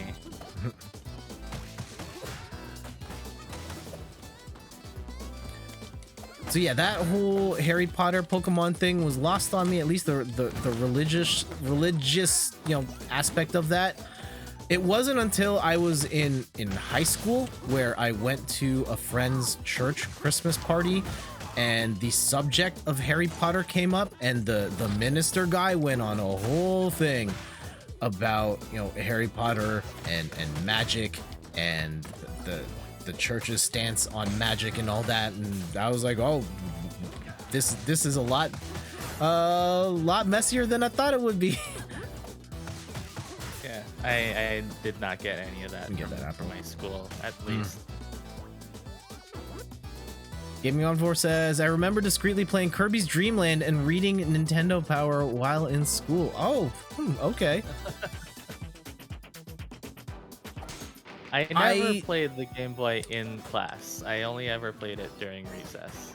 I might have played I definitely played GBA in high school.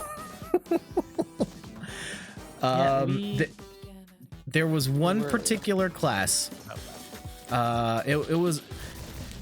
Do kids still say bird courses? Like a bird course? Oh yeah, absolutely. Okay, so our economics class was very much a bird course, and our teacher didn't seem like he enjoyed life very much and didn't really care about the material and was just phoning it in the whole time.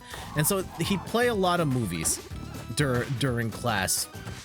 And I'm not going to implicate the others that played with me, but we sat in the back corner of the room and we all had Game Boy Advances, and we were playing like Advance Wars and Mario Kart with each other while the room was dark, and we'd pull out the GBAs and we'd run the cable along the back wall under the desks so he couldn't see. But I mean, the teacher sat like in front of us, so they weren't looking all the way around, and they probably also didn't care either. I'm sure if they wanted to stop us playing Game Boy, they could. Our high school, or it might have been just like the school board, banned PEDs about halfway through my high school career, or personal electronic devices, which basically meant like cell phones. Yeah. But people would still listen to music in class with earbuds, and what they would do is they'd run the cable up their sleeve, and then they would lean on their sleeve or their hand to like cover up the earbud. Yeah. Something else they also did. I don't know if your generation did this.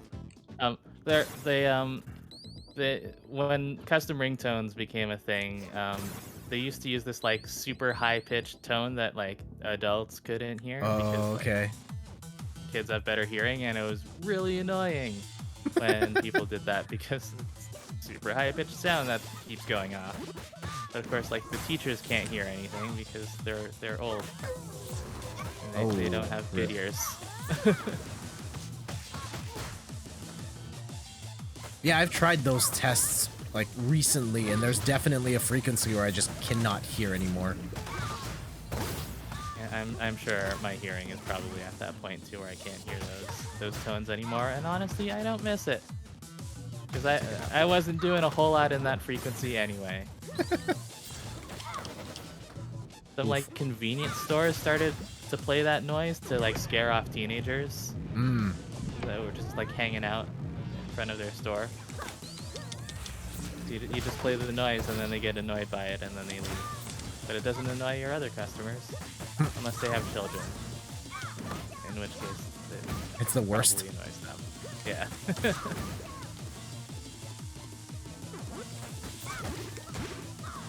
Where? Is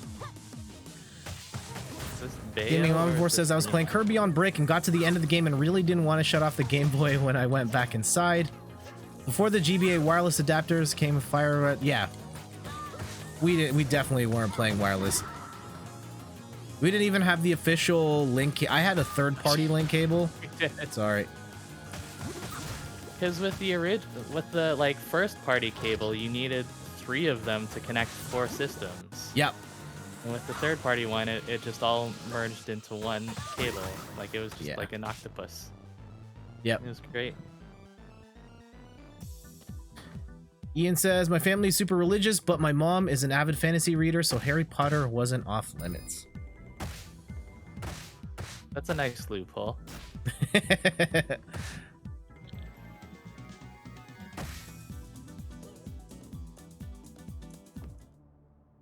Oh, story time. I do appreciate all these story bits. They're great. It's just enough. We we burst through a wall, and now we're at Y Tower. Why? Because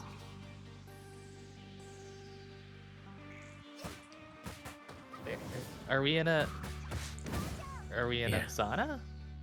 Mm. Have you actually spent any time in a sauna? Yes. Yeah, a couple times in like Japan I've done it, where like they have their hot springs there, and then sometimes they've also got steam rooms. I can only stay in those for like 5 minutes, and then I want to die. Like it's too hot. Yeah. Like I don't enjoy the experience at all. Fair enough.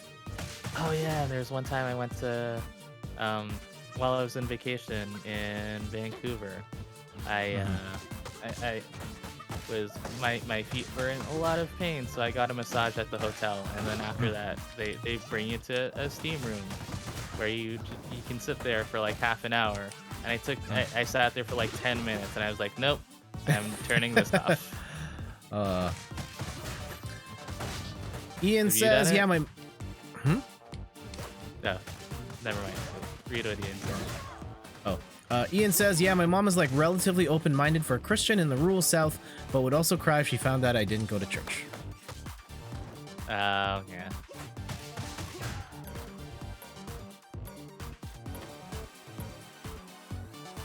Yeah, our mom yeah, is pretty I was gonna religious, but I never felt like she pressed it on us that much. I mean, you had to go to No. Catholic school. I was in public school because at the time we lived, while I was in elementary, we lived closer to a public school, and Randy went to public school Yeah. for a bit. Then when we moved, the Catholic school was right across the street from the house, Yeah, And- it was very convenient. and I was Somehow going I to still needed to get a ride to school every day. I don't understand why. But yeah, it's convenient, and it was fine. It was an okay experience. But I was looking at the public school that we went to, that both of us went to, and I found a newsletter that said that, so Jet and I both had the same grade 1 teacher. For me, is grade 1 and 2. I Okay, don't know. I had her if for you, grade 2. Grade 2, yeah. She called me Jet like all the time. It was kind of annoying. But also, she retired about 5 years ago. Oh, So she had a that's good news. run. Yeah. That's crazy. Like I do like I would love to like contact these teachers to be like, hey, remember me? And they're gonna be like, no, of course not. And that was like 30 years ago. I think with most of my elementary, well, whichever ones are still alive, and that sounds like a messed up way to say it. But yeah. Of the teachers, I think that teacher has the best shot of remembering me because I was in her first ever class. Oh. That's probably why it's stuck. And that's probably why she only retired recently, because yeah, she must have been yeah, like almost 30 years teaching. Yeah. At that same school too. Crazy. Like that's, What a yeah. legend. But yeah, and she was like super young at the time. So, and my other teachers were not. I know at least one of my teachers passed away not long after I graduated from falling down. Whoa. No. Ah. Oh no! From that school. Now we have to throw away the whole stream. Just cut it.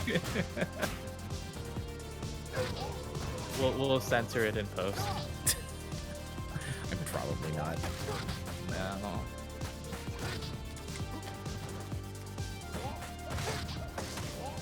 This guy keeps punching me out of the elevator.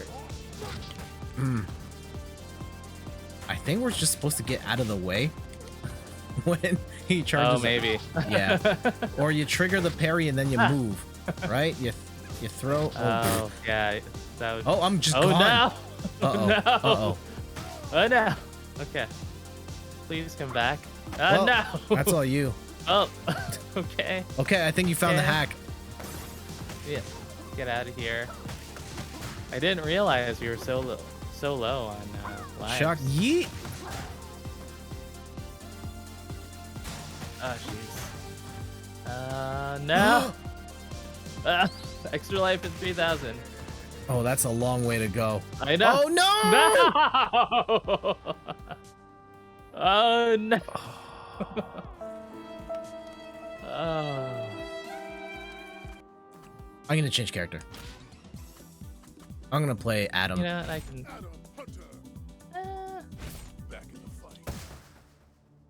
Okay, we'll skip this. We played that. Oh, we have to play this whole thing again. Okay, fine. Now we can cut that whole segment out and pretending this is the first time we played this level. Quite possibly. Ooh, whoa, So, dragon Saunas, kick. have you ever been in one? It's okay. We'll just carry on. I am. That is actually the question I was gonna ask earlier. I've not in a, like, I've been on like a school field trip where there was a sauna and they turned it on for funsies for a minute just so the kids could understand the general sensation. We didn't spend long in it, and our old condo had a sauna, but I never spent time in it. I love hot tubs though, but I know that's a very different experience. Yeah, I don't really enjoy the sauna experience. I don't really get it. It's just sitting in a hot room, sweating. it's not fun for me. I don't Get that apple. I don't. Oh, can I still get it? I don't get it. Mm. Hot tubs, I do agree, are very nice. Mm-hmm. Uh-oh. Oh. Ooh, ground pounds. We love to see a ground pound.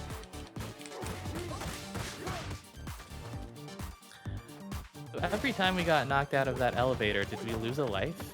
I don't think we lost a life, but we definitely lost like a chunk. Okay. Anyone here got stuck in an elevator? It's one of my biggest fears. I don't want to be stuck in an elevator. There was one time where I jumped in an elevator and I didn't realize exactly how old it was, and it like bounced for like a good 5 seconds, and then I never did it again. It was the most terrifying experience. There is a... It might be the Edgar Winter Gardens in downtown Toronto that has like a crazy old elevator that is one of those styles that it doesn't have like the solid door, it has like the bars and you can see. Mm-mm. I don't like it. Yeah. Gaming No, Omnivore doesn't remember getting stuck in an elevator. Meg says no, thank God. I have been Steph and I have been stuck in an elevator, and that was not. It was the double whammy of we got stuck in an elevator on the way to our grandfather's viewing, and we were late because we were stuck. I don't know, Randy, if you remember, but yeah, I vaguely recall. yeah, we were stuck in the elevator with, like, it's one thing if it was just Steph and I, but we were also there with a random dude who was probably more uncomfortable than we were. Oh damn, you got that Shin Shoryuken? Yeah. And I set it off accidentally, so whoops. Mollygoon says, didn't get stuck in one. Have I seen household elevators? Have I? This is quite the flex of the story. Our uncle's godfather in the Philippines, when we went to visit, we went to his house and he had an elevator in his house. He also owned an island with a volcano that had a volcano on it. So I like to say that he owns a volcano, which is the ultimate flex IMO. How many people do you know that own a volcano? One, I guess. Oh, you should take this. You're Right. ever so slightly lower on health. All right, let's go. All right, let's do this. Meg says, does he sell Pokemon cards? I don't think so. Might have gotten into that hustle now. Maybe the elevator goes 8 floors instead of 3 now that he got into Pokemon cards. Ooh, I like this Adam guy a lot.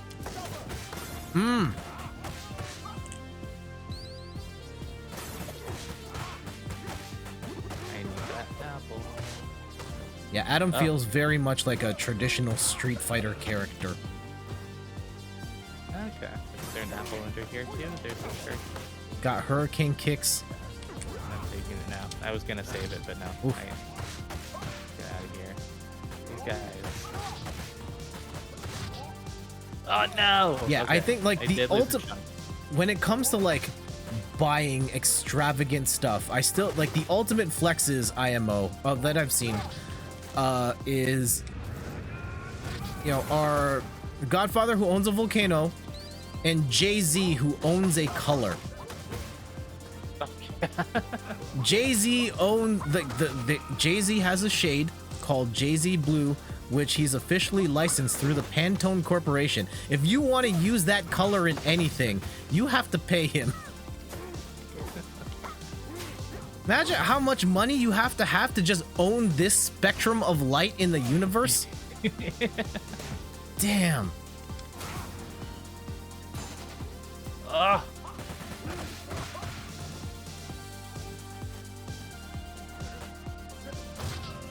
And Mulligan says, I stayed at a vacation house that you'd open what looked like a regular door, then you'd open it up.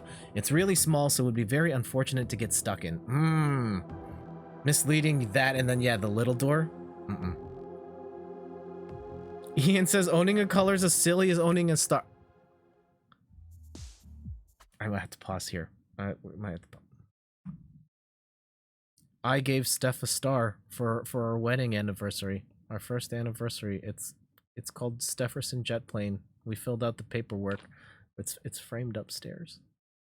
There's a slice of the universe that we own, and Ian just dunked on us like that. Well, This is awkward. all right. Well then. Well, Looks- how about some Streets of Rage? It's fine, Ian. It's fine. And yes, Steph and I do have a star. I don't own a star, but I'll say I do just to make Ian feel worse. We sponsored that star. We're helping that star go to college, Ian.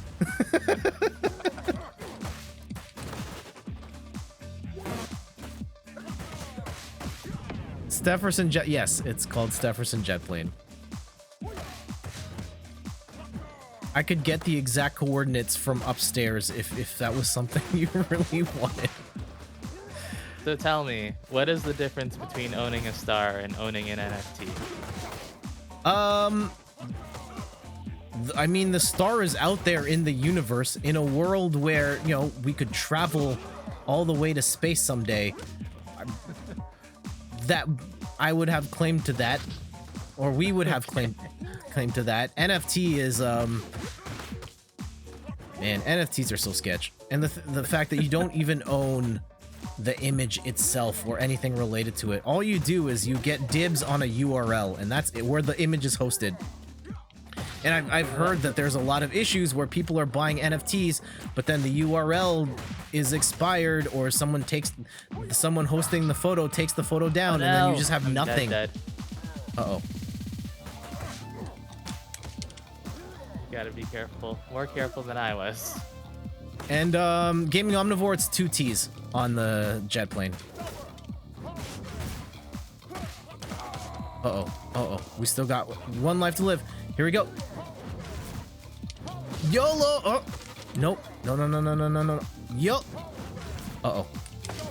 There it is! Nice.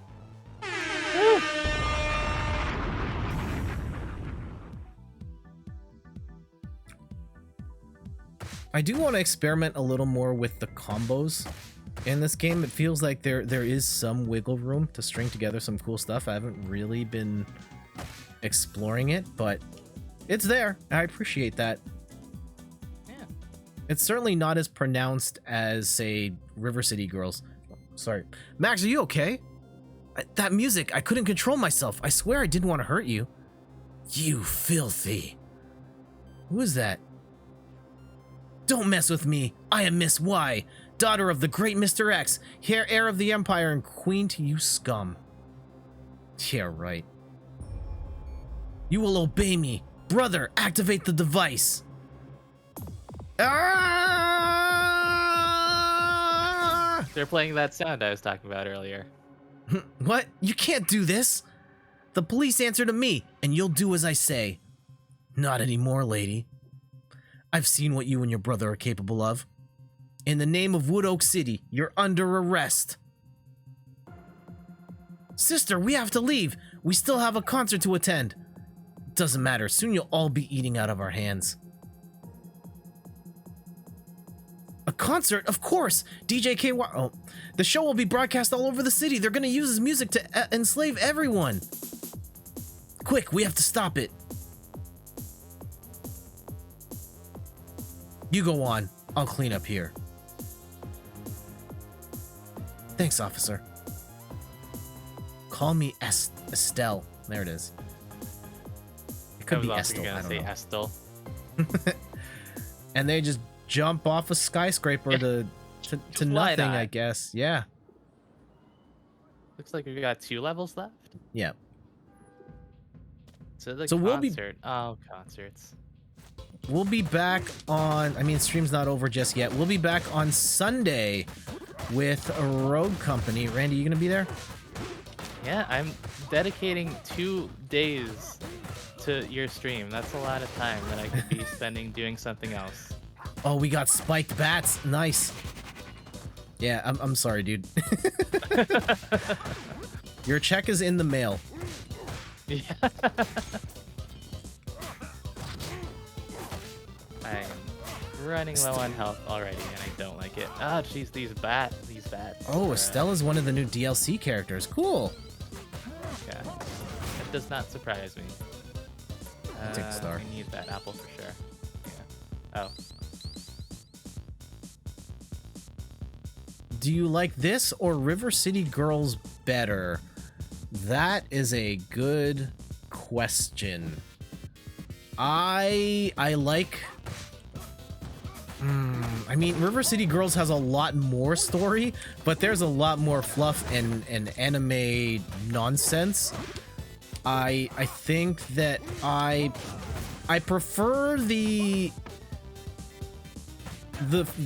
I definitely prefer the combo system in River City Girls over Streets of Rage. Like, this is fine for what it is. It's still... There's a little bit of room for combos, but River City Girls definitely had a lot more going on.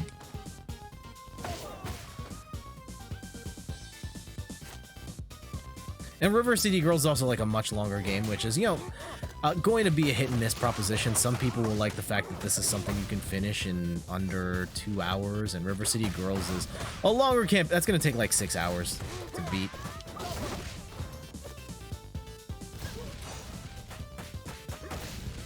still haven't played River City Girls, it's fun. It has a really good soundtrack as well. I don't know if it's not as good as this, but it has some of the music in that game absolutely slaps.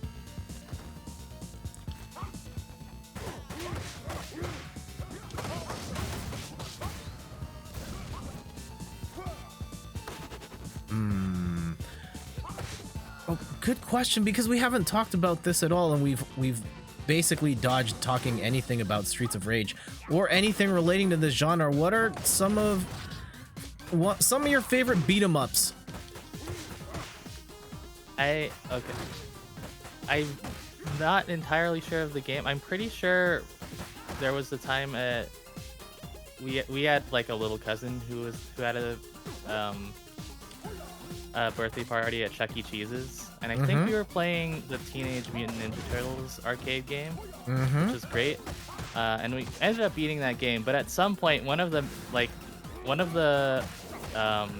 mascots came over and like put his hand down on my hand that was pressing the buttons and wouldn't let me to like press the button. Like he was stopping me from hitting any more of the buttons, and I was so mad at him. Why? Why was I don't know. Just being a jerk, I think. Oh. That's weird. Yeah. Molly Goon says Die Hard Arcade. Ooh, interesting pick. A little bit out of the box, but I vaguely remember that one. I spent, oh geez, ball to the face, Knockout City. I've never played that one. German suplexes for everybody. Uh-oh. Oh, watch that ball. That's kind of a cool set piece. I'm not gonna lie, I don't like getting hit by it, but that's kind of cool that that's there. Yeah. Wasn't there an X-Men arcade game that had 8 players? 6. Or 6, that was it. Yes. Yeah. That game did come out on Xbox Live Arcade on the 360 eventually, and I had a lot of fun playing it in the arcade back in the day. It's not a great game in retrospect, but it was fine for what it was. Turtles in Time, better game. Ian says, I don't have any beat 'em ups as the genre is firmly forbidden in your house category. You need that apple. Yeah, I need that way more. Oh. I am a little concerned for us and whether we can beat this game. You get that star. On normal. Well, I'm the only one who can use it now. All right, yeah. X-Men Mutant Apocalypse is another old beat 'em up you really liked. I love that game. I have the cartridge here. I streamed it a couple years ago. I am reluctant to call it a beat 'em up. I feel like there was, to its credit, I think it was doing more than beat 'em up like stuff. Like it had Street Fighter special move commands and the levels with secrets and different character abilities, and I think it is beyond the bounds, at the very least, of a traditional beat 'em up, which is part of why it's awesome. But also, I don't know if me being a snob, would necessarily call it a beat 'em up. You want to pick another character, or? Is that the game where like you could pick a mutant at the start and then they all have their own different levels? Yes. And like the Beast was in like the sewers or something, and he plays Gambit. And he had like I forget what his, like I'm imagining it as a library, but I think it's a warehouse. Yeah. Yeah. That was a great game. That's an awesome game. Yeah. Ooh. Yeah, I guess it is. I think I would classify it as a beat 'em up, but I don't remember it all that well. Because it was doing different stuff than like Streets of Rage and Final Fight. Yeah. Molly Goon says TMNT, Manhattan Project, and of course Simpsons. All right, yeah, those are definitely staples of the genre. Gaming Omnivore says, yes, how did I forget about the Simpsons arcade game? Oh yeah, what a gem. Sorry. That Arcade 1-Up is actually releasing their version of that game this year. Oh, sorry, I pieced out. Oh no. Oh, damn it. So if you want a Simpsons arcade machine, that is a thing you can buy in 2021. They announced the arcade cab for $600. Yeah. They go for it, Randy. He's just I'll go for it. I'm okay.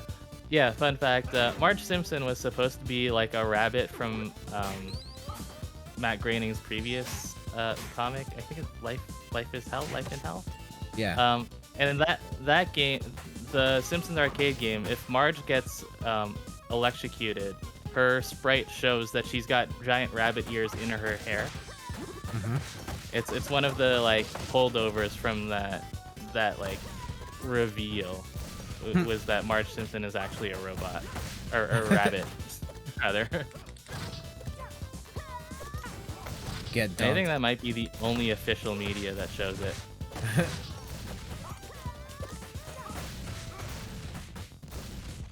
And yeah, arcade one-up machines, they're not cheap, and I bought one when they first came out, the Street Fighter 2 machine, and I returned it in the same day because I had a very poor experience with it. The screen was scratched pretty bad, and the joysticks didn't work. Like brand new, out of the box, both joysticks were broken. And then I emailed customer service, and then I decided that, you know what? I'm just gonna return this because Walmart's gonna take this back, and I got rid of it, and customer service didn't get back to me for another month, and the machine was long gone by then.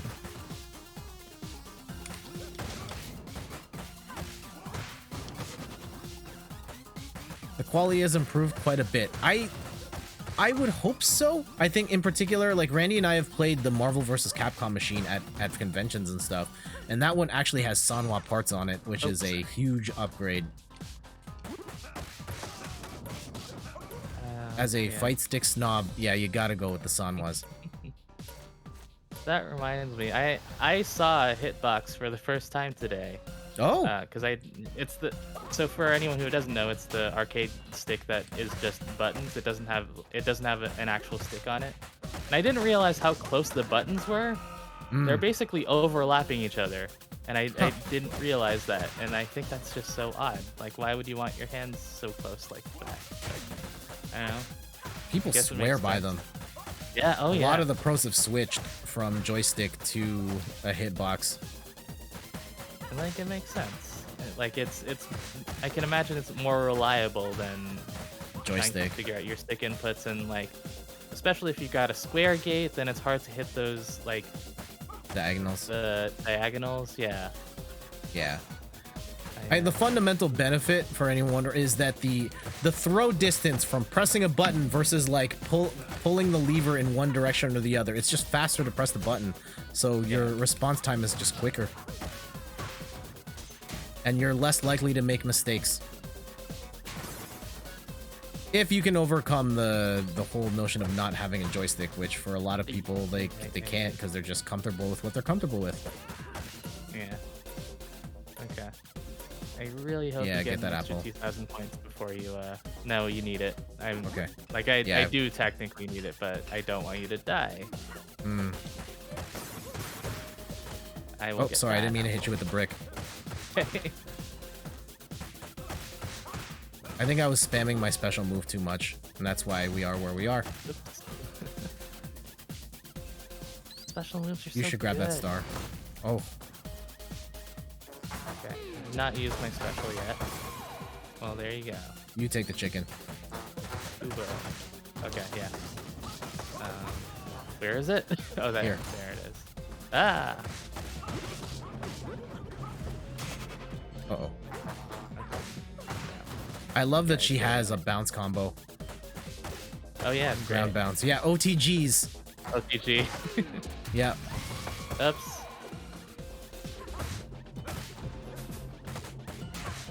Uh-oh, I'm almost gone. Uh-oh. Yeah, may as well burn that while you can. Yep.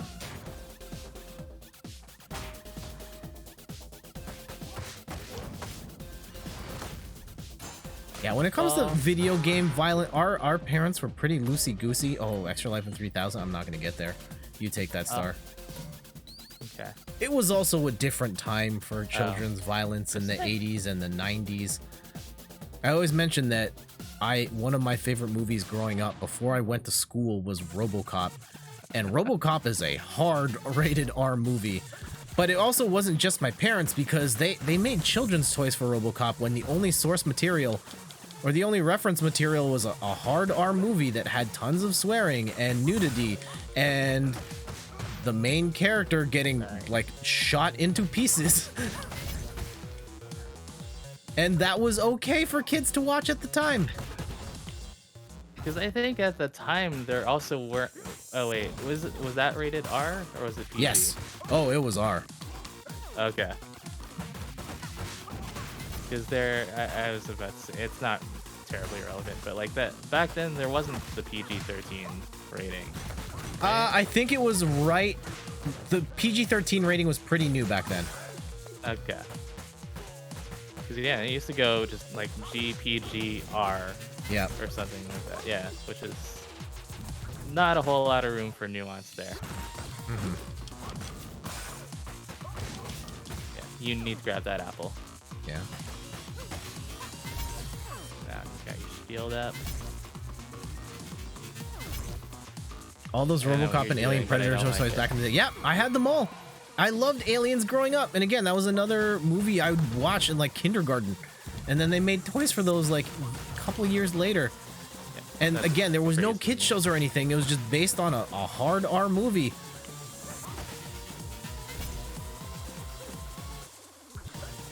But yeah, standards for children's media have definitely changed, and what parents will let their kids watch. I even remember said like. this- Sorry, go for it. Sorry. I've said this multiple times on your stream before, but like I only watched the Ghostbusters movie like I don't know a couple of years ago, and you kept mentioning it as like one of your favorite movies, and that movie's really not for kids. That's not a kids like movie. it's not a RoboCop not for kids, but it's really still not. It's not. They did kids make movie, but- cartoons for kids Yeah, around that time. like the real Ghostbusters, I think was Yes. the cartoon, but like. God. That movie's real. It's not like, and that straight from the start. There's swearing. There's grossness that are not really for. It's not a children's movie. You should not have been watching that movie.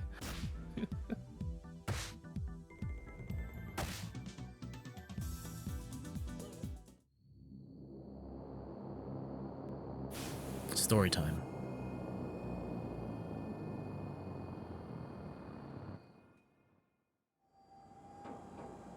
We're going Airplane. down into the airplane. Probably into the hangar before the airplane takes off. Because of course the final level has to have the elevator. Because it's a beat 'em up, and that's what beat 'em ups do. And it's just randos who are coming in from the ceiling, just waiting.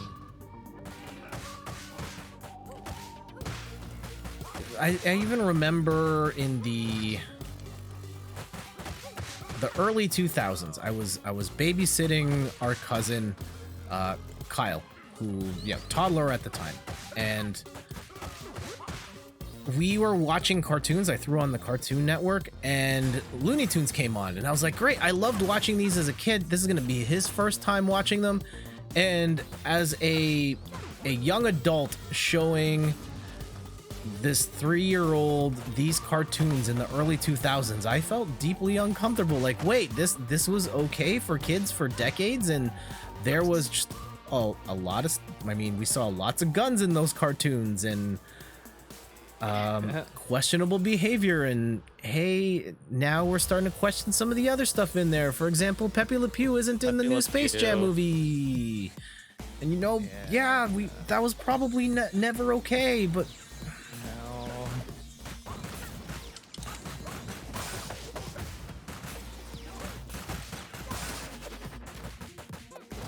Yeah, there's a lot of questionable material. in a those lot. I mean, cartoons. even in the 90s with the design of Lola Bunny, did she really need to be as conventionally attractive, unconventionally attractive? You guys know what I'm trying to say.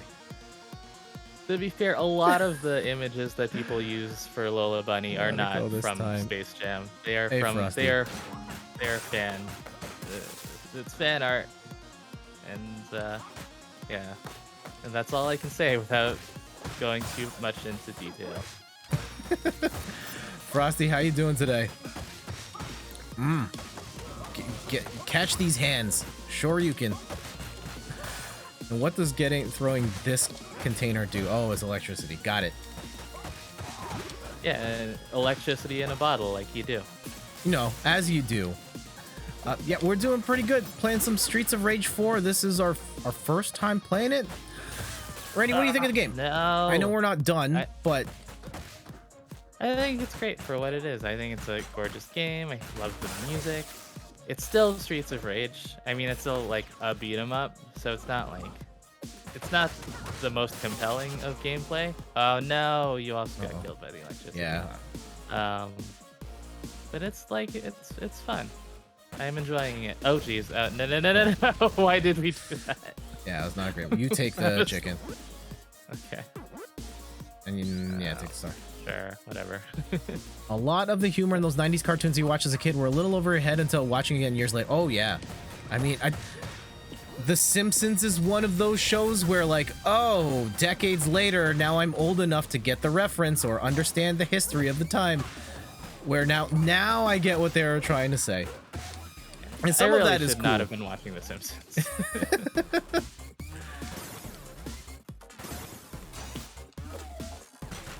Bombs away.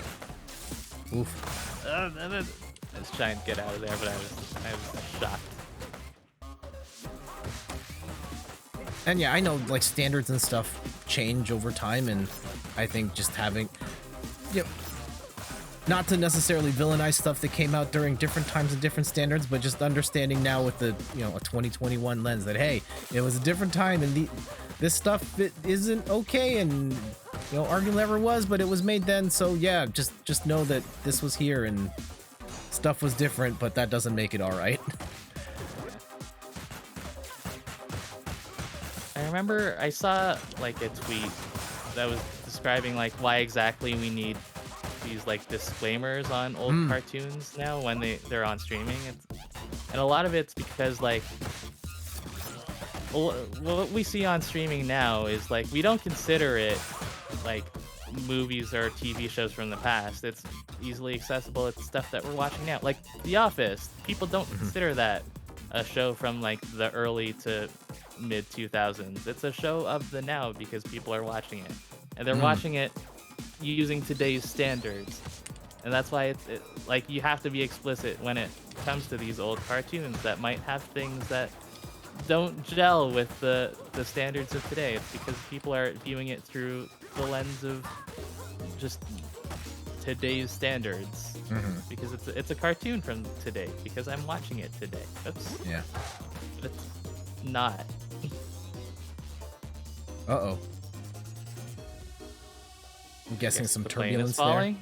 Turbulence. You need that. Yeah. Oof. That would be the most terrifying turbulence if I was on a plane and suddenly I started hovering.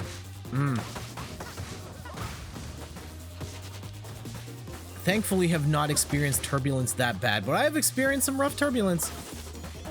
It's not great. Oh. I've never really been afraid of flying.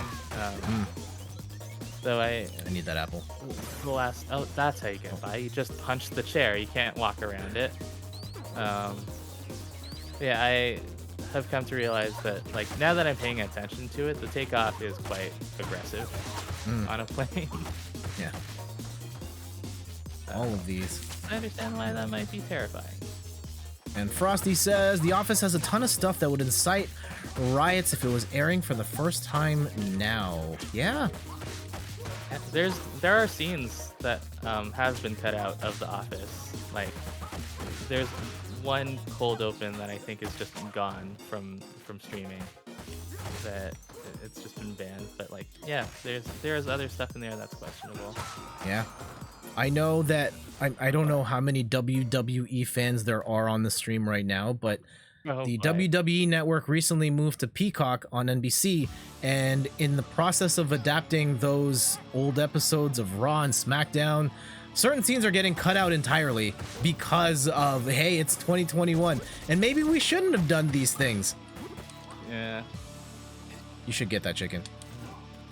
Sure, yeah, I'll do it now. Get dunked. They're unrelated to streaming. There are also people who've just been entirely cut out of the WWE history. That Yeah. they've done bad things, and then they've just basically made them an unperson. Yeah. And they just don't acknowledge this person ever existed.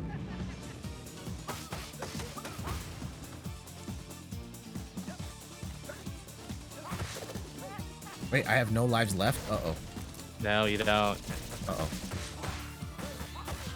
Okay, I will play it safe. Place. Nice. Huge combo there. Yeah, you gotta torrent it to get the original. The Office has a ton of fun. Ooh, flipping around and then the dunk. Oh, bazooka inside the plane. Ooh.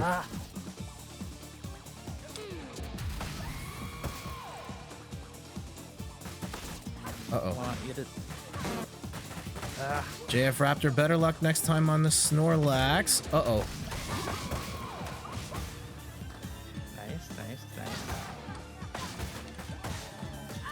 Oh, sorry, I didn't mean to kill you. Oh no, it's okay. He's almost done. He's almost done. Ah! I walked into that. There it is. Nice! Got it. That was this actually the last level? I honestly hope so, but... Not that I'm not enjoying this game. Beat 'em ups you can only go so long. Like 2 hours is about enough. Yeah. Oh, snap. Oh. That's kind of cool. You don't know when to quit, do you? It's over, son. Just surrender. Oh, yeah?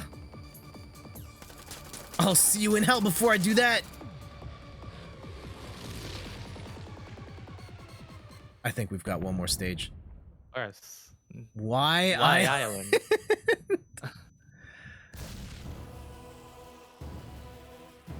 Oh, and we've started off with half green health. I guess the plane crashed. Yep.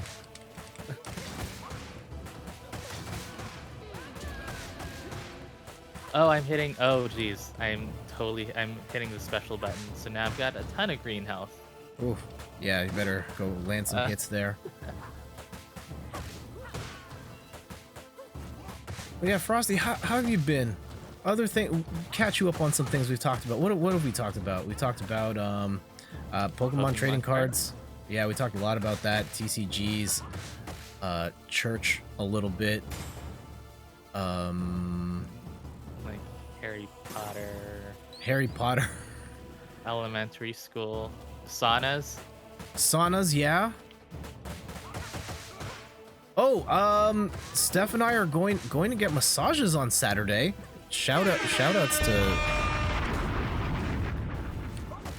being able to go and get yeah, I need my back is pretty sore. Oh no. So it's nice. Exciting. Not gonna lie, I don't know if anyone here has gotten like a professional massage. I did not get one till very late in life. Only relatively recently, like after Steph and I had gotten married, that I'd actually like gone to a masseuse and had them massage my back, and holy cow, it's so good. So the first time I got a massage was in Vancouver at that hotel where I got the massage. And that's where I learned that I don't enjoy massages. Oh. I don't. I'm too ticklish. Okay. And I don't get too much enjoyment out of it. Like even if they're not tickling me, I just feel like it hurts. Maybe I've just had 2 bad massages because the other one was in Japan where I couldn't tell the masseuse that I wasn't enjoying it. It's either I'm ticklish and I'm trying really hard not to kick the masseuse in the face, or it just hurts. And yeah. So I like the idea of a massage, but ultimately I have not enjoyed either of my experiences. I know maybe you'll enjoy this massage, and I'll check them out. Okay. Because I do have like part of my work health insurance. Like there's money there for massages, and I just never use it because I don't enjoy massages. But who knows? Steph swears by the chiropractor, and that whole process freaks me out. I just think that the chiropractor is gonna snap my neck like an action movie star, and then I'm just done. That's the enemy. And we watched the Try Guy videos today about, you know, one of the Try Guys in the crew going to a chiropractor, and they had the mic set up so you could hear the bones cracking. And I will admit, why? I will admit, it didn't look as insane as, you know, maybe I thought about it in my head, but it still like made me deeply uncomfortable. The notion that this person is just like jumping on top of you to push your shoulder into a, you know, supposedly better position. Oh, no. I didn't have any. Says, yes, crack all the bones. I didn't have any understanding of what a chiropractor did, but now that you've explained it to me, I don't want it. You should grab that. It's like with the laser eye surgery. I would have gone to get my eyes lasered if no one had told me what that process involved. Now I can get that out. Dunk. Take this mace.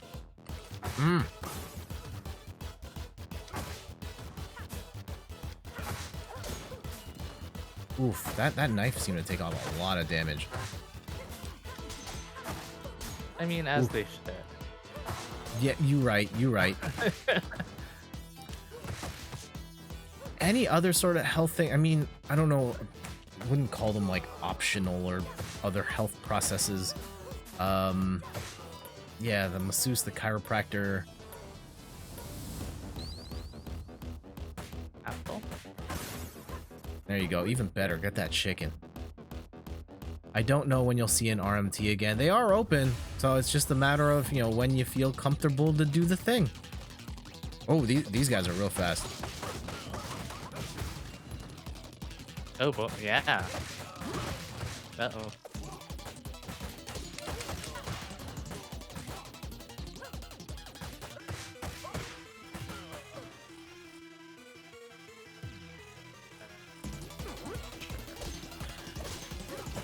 I used to work at a place that had mostly offices in the US and one in Canada. And one time they had like a masseuse come in, and you could book an appointment, and for, you know, I think it was 15 minutes you could book a massage. And I was like, dude, this is like the best thing. And it happened one time, and then years later I had to go and work at the mothership office in the States, and my coworker's like, oh yeah, here's the room where they have a masseuse here once a week. I'm like, wait, you guys get this every week? Oh, what? Us second-class citizens getting this like once in a lifetime, and you guys just do this every Thursday. Wow.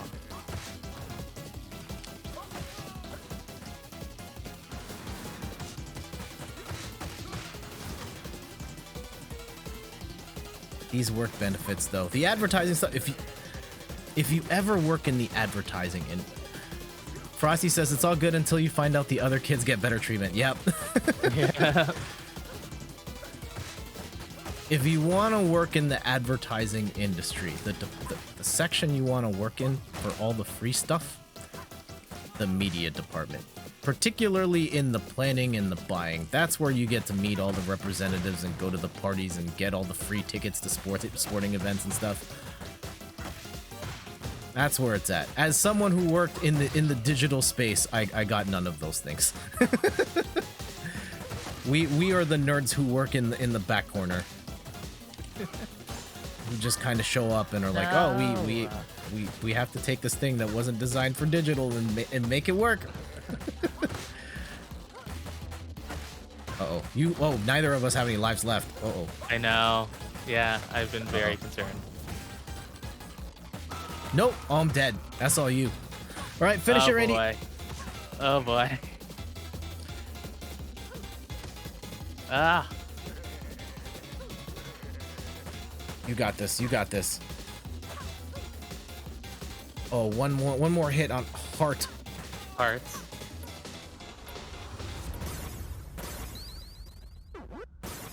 Could I get an extra life in one of these boxes? Oh, maybe? 3,000. Okay. 2,000. 1,000. Extra life at 1,000. Hey! Ah! What are you- Can I press start to get back in, or should you just fight it? If you can't, try it. Do it. No, Okay. Try hitting a button. Like a different button. I'm hitting all the Oh. buttons. Nothing. No. It's all you, man. All right, you got this. You got. I believe. We Too believe. much. Oh boy. Is this the final boss right here? I hope it is. I think it is. There she is. Wawa weewa. Miss Y.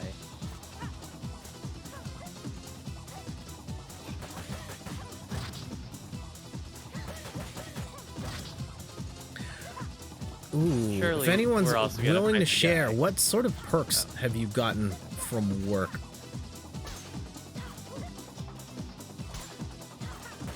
I used to work at a radio. I worked at a couple radio stations, but the pop radio station, I would get free T-shirts sometimes. I have been backstage at some concerts, mostly in a working capacity. Frosty says my multiple accounts of TDs don't have any fees, which that's pretty sick. That's pretty sick. Wait. Steph and I were able to trace like the earliest where we were in the same venue at the same time. And as it turns out, we both happened to be in what used to be the Molson Amphitheater for an Ashley Simpson concert. Oh. I was there for work, and one of my memories of that concert that nobody else remembers because no one else saw it, this was hours before the show, as we were pulling into like the backstage area, we drove by a tour bus that was on fire, and as it turns out, it was Ashley Parker Angel's tour bus. Of course, Ashley Parker Angel of O-Town. You got Liquid Dreams and All or Nothing. That Ashley Parker Angel. Yeah, we saw his bus on fire. Wow. Free printing and office supplies. All right. Oh man, one of my, so I don't drink, but one of my old clients at an old work was a major beer manufacturer in Canada. And as a thank you for our work on one of their projects, they sent like a truck of beer to the office, and we each got 6 2-4s. And I ended up giving all of my stash to our dad, and I still think that was probably the proudest he's ever been of me. Frosty, I cannot comment on whether this major beer manufacturer is the one that you described in the chat. Even though I do not work on this account anymore, it's probably... I can't... Is this it? Please just let this be the end of the level. No! You're gonna assume it was. You can assume whatever you like. Wait, I can't. Oh, you have to fight both of them now by yourself? Oh, no! Oh, no. Oh, boy. Oh, boy. So surely there's a turkey in one of these boxes. Oh, geez. Which I might need sooner rather than later. Nope, it's not in this box. If Randy pulls out clutch and 2v1s these suckers, I know, right? Oh my god. Right. Oh jeez, I'm not even gonna get to the food. Light, won't you let me? No, it's right there. F. Oh. I am just curious. Are you allowed to change the difficulty from this screen? Actually, yeah, there's a assist screen. So there's no assist, maximum score, add 1 life, score divided by 2, add 2 lives and 1 star, or add 3 lives and 2 stars. Okay. I would like to beat this game on the stream. Okay, me too. Can we try one more no assist? And if we die then we like crank it all the way up. All right. Okay. Deal.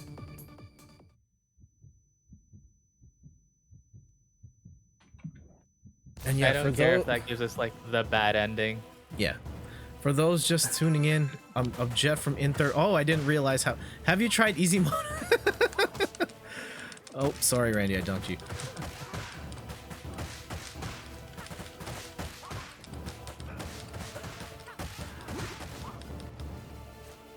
And yeah, I hate toning it down, but under these circumstances, I'm okay to. Oh, oops, thanks for flash kicking me in the face. Kicked you in the face. Okay. Yeah, as I was saying, I'm Jet Like, from inthirdperson.com. Personal look. Yes. Sorry. Go for it. Offline. If we were playing this offline, for sure we would just try this repeatedly on normal because you weren't that far off from the final boss before you died. And like I beat the first part of it. Like we could do it. It's possible. But I want to be able to beat this game in a reasonable time, and we're already kind of over for your usual like Wednesday streams. So if we could just beat the game. yeah, that's fine. That's fine. The final level starts to feel a little cheap. If anything, I'm surprised that it's only starting to feel a little cheap at the final level. Yeah. And I'm glad that it gives you assists if you want them. You grab the chicken. I mean, they're both gonna be. Yeah. Oh, there you go.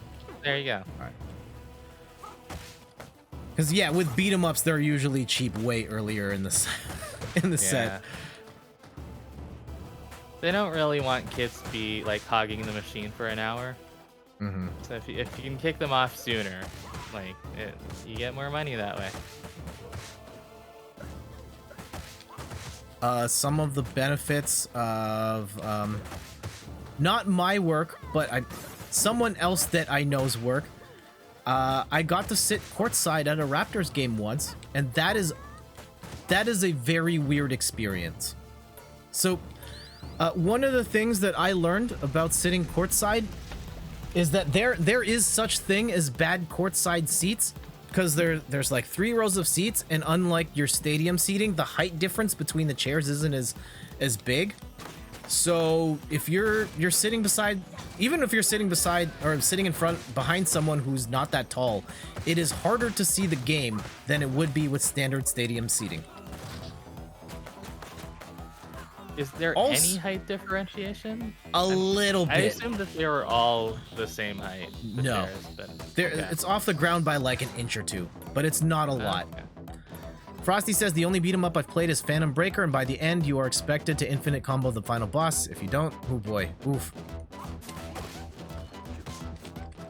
Yeah, the genre, I mean, it went away for a long time. It's going through like a slight renaissance at this point with stuff like Streets of Rage, Scott Pilgrim coming back, although, you know, that was a one-off thing like 10 years ago, and then it just came back. River City Girls.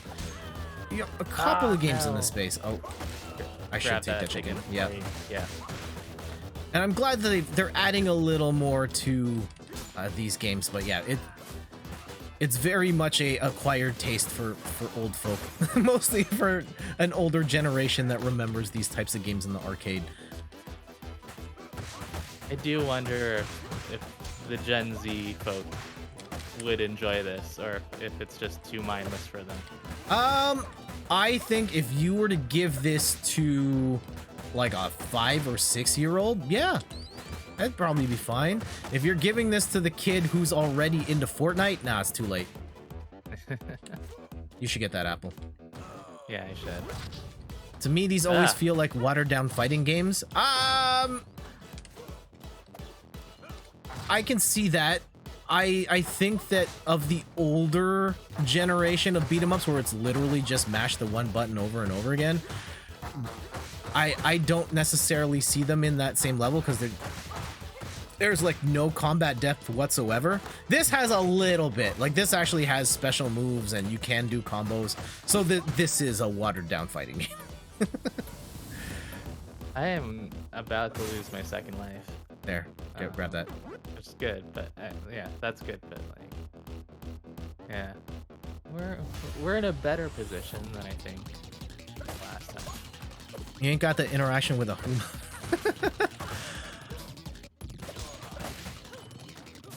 Yeah, you. Oh, Frosty, by chance, I know you mentioned like trying to download the Knockout City. Have you played it by chance? I'll grab the. You have, and by chance, what did you think?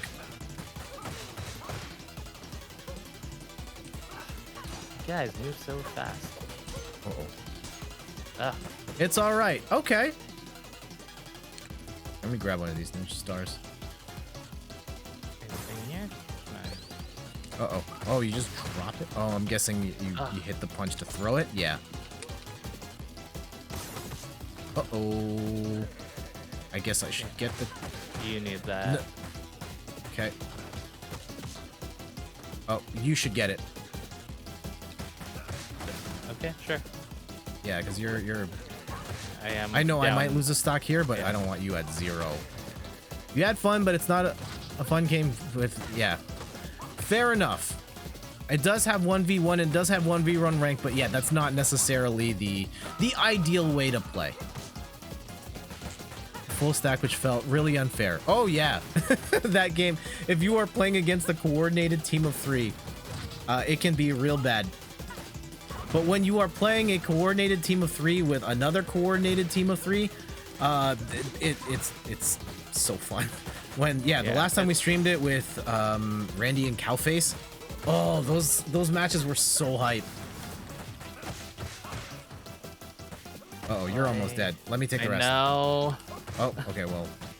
No, I don't think you can. Yeah. No. Yeah, we're both in a tough predicament here.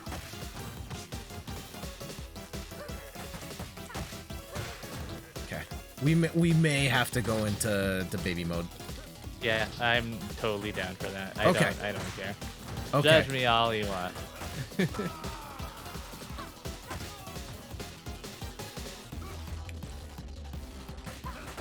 Bang. Oof.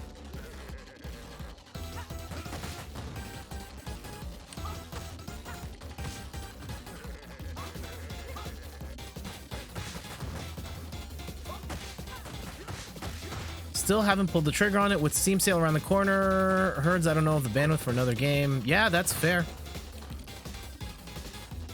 And yeah, I've been, even just within the world of multiplayer games, I've been busy. Yeah, Knockout City's been my main one, but like, I want to get back to Rogue Company. Guilty Gear is out on Friday. I think all right, we got this far. Game Store is still. Oh wait, if you're not buying it on PC, if you're buying it on Switch. But if you are buying it on PC, Epic Games I think is still doing their mega sale with their coupons. So you could get $14 off Canadian, or $10 off US. I knew it. I forgot. Frosty asks, who's my main in Strive? I mean, we left off the last beta stream thinking it might be one way. I'm still debating. I really liked Ino. She was a lot of fun. I feel like my best character is still Angie Mito, even though I think he's super boring. I think, given enough time, I would probably get good with him the fastest. But also, I'm still curious about Giovanna. I'm still curious about Soul. And we'll figure it out. We got time. I think Ino's definitely the coolest looking and probably the most interesting design of all those characters. But she does have some weird quirks, such as the air dash, well, like the floaty, the Morrigan dash, if you will. Oh, yeah. Is there anyone with a Rekka? Not. I don't know if Leo does. I'm gonna guess yes. I don't know who. It's not anybody that I play.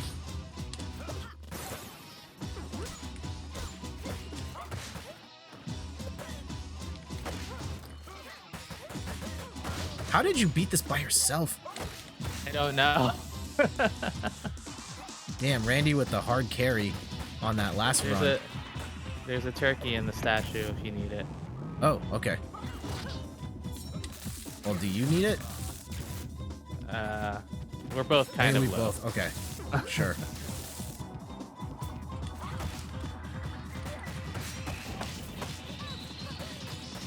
Get out of here. Yeah, Rekka characters are... Oh, wait, yes. Angie Mito's a Rekka character. Sort of. No, he's like Noel in Blaze Blue, where he has like one starter move and then it branches in like 4 different ways.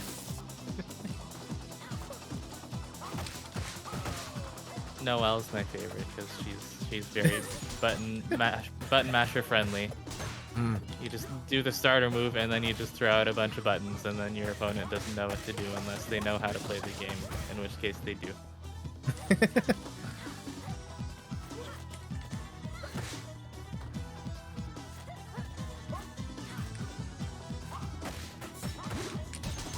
Oh, no. No. Uh-oh. Whoops. Oh, jeez. Oh, I used no. my special. I should not have done that. Oh. Oh, Uh-oh. okay. No, How- I'm using this now. I YOLO! might die. No! No! Get it out of here. Oops. Well, All right, how baby mode are we going? I'm willing to go full baby mode, honestly. Just for Realizing- the sake of like finishing. Yeah. I- Go all in? All right, Yeah. Daddy's gotta go to work. let's go. Let's finish this once and for all. Boom, boom, boom, boom. Yay, Bobby. How? For everybody, this game does have Booba. Yeah.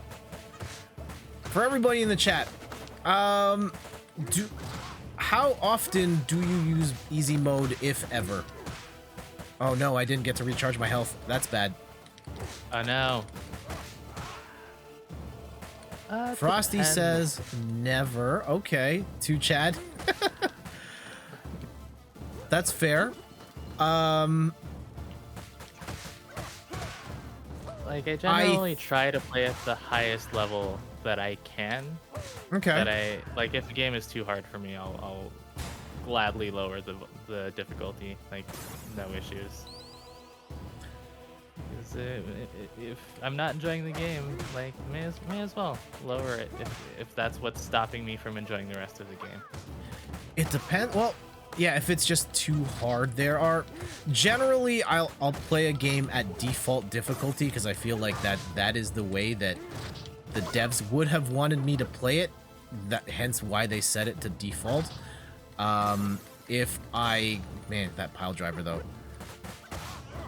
If I'm enjoying a game but I'm finding it too hard, I may nudge it down. I should get that. But there have been times where like I could just turn down the difficulty, but I'm too proud, or I just feel like, oh, this shouldn't have been this hard to begin with, and I just stop. When I could have just lowered the difficulty to easy. And you will bump a game up if you're finding it too easy. Okay. Yeah. I mean, every game is gonna have a sweet spot for everyone. And Yeah. That's why like I'm in full support of like every game having difficulty options.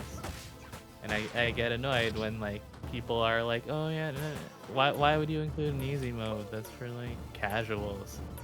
Like difficulty options mean more people can enjoy the game, and they're going to include a more like a higher difficulty option for you guys. So like, well, why do you care that there's an easy mode? Yeah.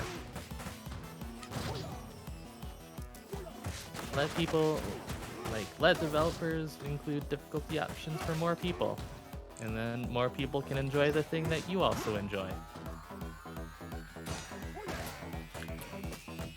Oh, that's you. Well, Jeez. I was trying to read the chat. I was going to fight you two, and I wasn't looking at the chat, so. Like SteamWorld Quest is way too easy. Gaming Omnivore sticks around normal. Yeah, for me, I know we're on stream. I probably would have used an assist at this juncture because we've gotten to it a couple of times. I'm not sure if it's worth. You need that.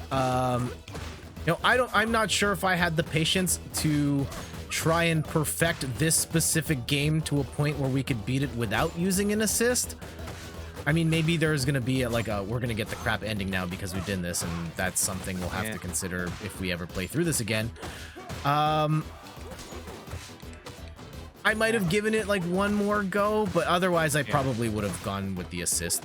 Like not the all the way full baby mode, but nudged it down until we got to a point where we were comfortable or we could get through. Yeah, because we weren't like we weren't that far from like finishing the level. Yeah. I got to the final end, or what seems to be the final boss. Yeah. On normal, so like I think eventually we could have, if we were just more careful, I guess. Yeah. This honestly felt more difficult playing co-op than single player. Huh. Interesting. Oops. Totally kicked you in the dead. face. If he didn't kill you, I did. I was playing the last game I quit on was Scott Pilgrim versus the World, like the re-release, and I got to the final boss, the final phase of the final boss, and I got so frustrated with that encounter. I played it for 2 hours and I was just like, nah, I'm done. I'm done. And the particulars of that encounter were such that if I was playing this co-op, probably would have beaten it no problem. But it was very tough for a single player to do on their own. And it was very easy to just get caught in a loop where the last boss would just hit you off the stage over and over and over again, and it was inescapable. And then I just died. If there was one other person who could also hit, they could get out of the way and then just, you know, finish the game. But I was so frustrated with the design of that encounter that I was just like, nah, I'm done. I don't care if I could lower the difficulty on it. I just don't want to deal with this anymore.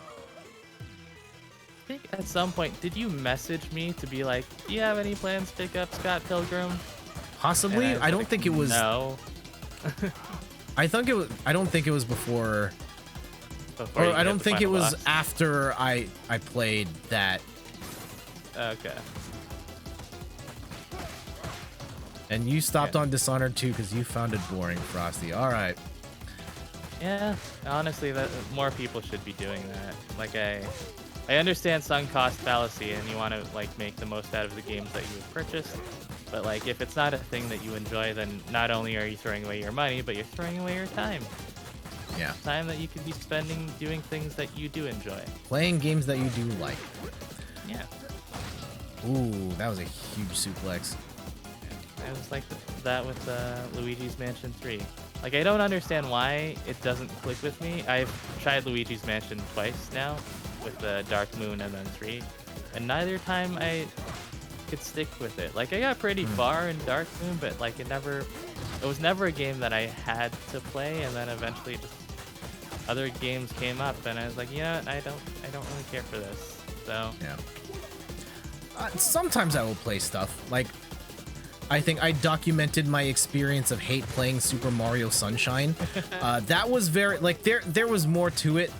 Like, slightly more, like, it was a game that I wanted to cross off the bucket list someday. I vaguely remember bouncing off of it because I didn't like it, but I couldn't articulate, like, it had been so long, I couldn't articulate why I struggled with that game.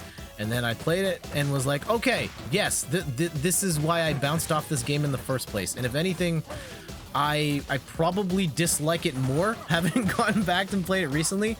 But also at the same time, there are aspects of Mario Sunshine that I think are redeemable in things that it does that none of the others do. And so I played it more almost academically than like, man, I bought this game and You can grab this apple. I feel like I have to do this for any other thing. Like I knew what I was getting into and I was fine with that. Then don't grab that yet because there's gonna be a guy who jumps down on us.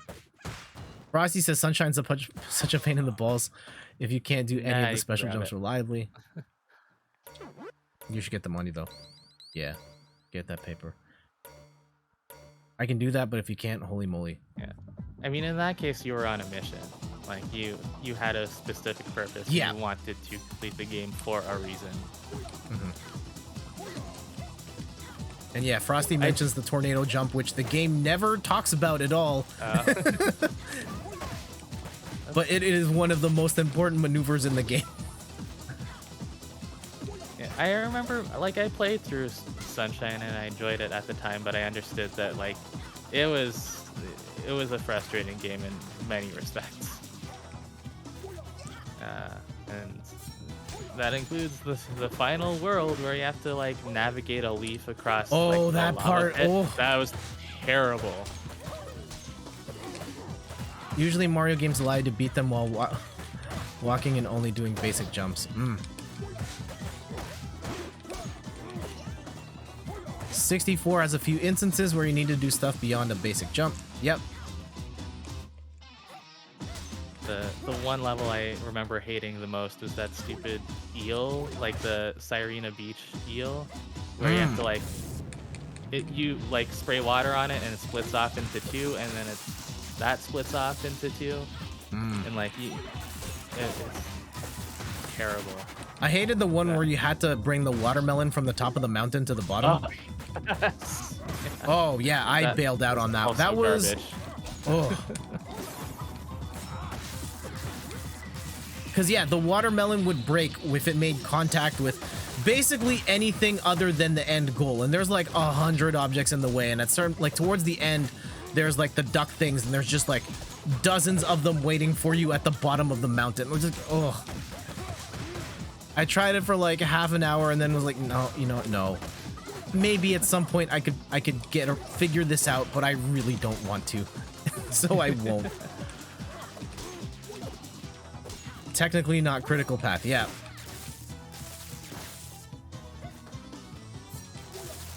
Oh my goodness. Yeah, good thing we went full on baby mode on this. Yeah.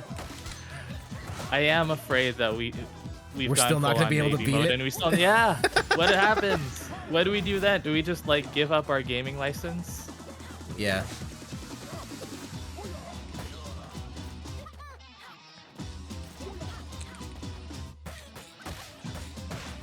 Yeah, trying to think other games I gave up on. Cyberpunk, that was one. I spent full price on that game on PC at launch, and I played it for 5 hours, ran into 5 game-breaking bugs, and was like, you know what, I'm good. I will wait till this is fixed, and it's still not fixed. And in light of everything that's come out about the development of the game and the way they've handled that situation, I'm gonna take the L on that, and I will probably never play that game again, and will probably never play anything from CD Projekt again. More like Cyberpunk, yep. Ooh. I still haven't played Cyberpunk yet. Don't. Did you get? Oh. It's still not on the PlayStation Store, right? No. That's. I'm gonna guess it never will be. insane. Yeah.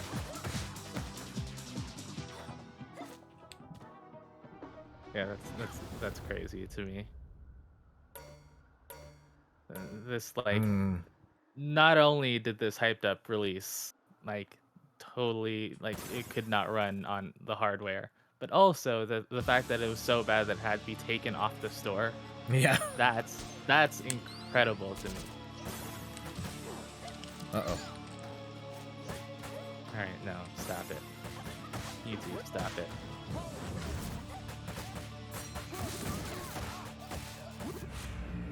I don't know what you're gonna do, but I don't like it.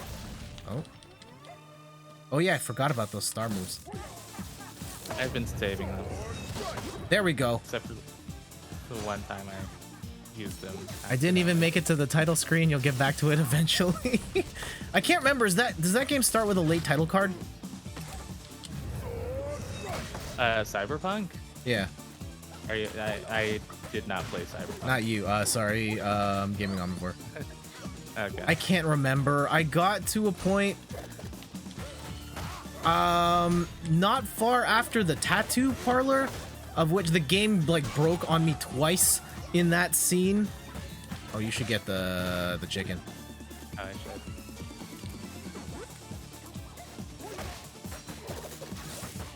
Oh, 6 hours in, it was just short of that. Oh yeah, then I was not. 6 hours to in, that. you get the title card? Or is that the... Oh. Have I confused things? Oh, Okay, bye. what happened? Oh snap. Wow. Okay, this is Final Boss material. Oh, sorry. Ow. I walked into that, sorry. How do we hit you? Maybe we just focus on Yeah, Miss Y. Miss Y. Missy.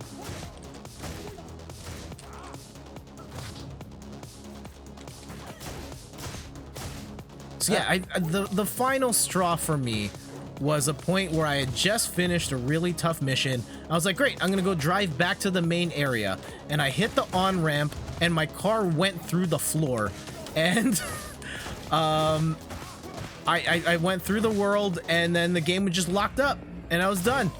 And I was like, all right, I guess we're not playing this game anymore. Oh, now she's on the chair. Oh, Mr. X is dead, I guess. Oh, weird. Oh, I guess, yeah, I gotta hit that leg. Left one. Oh, I've also only got one life? Oof. Oh, there it is! Oh, Is sure. that it? Is it That is it was done? Anticlimactic. We didn't even hit her. She just fell out of her chair.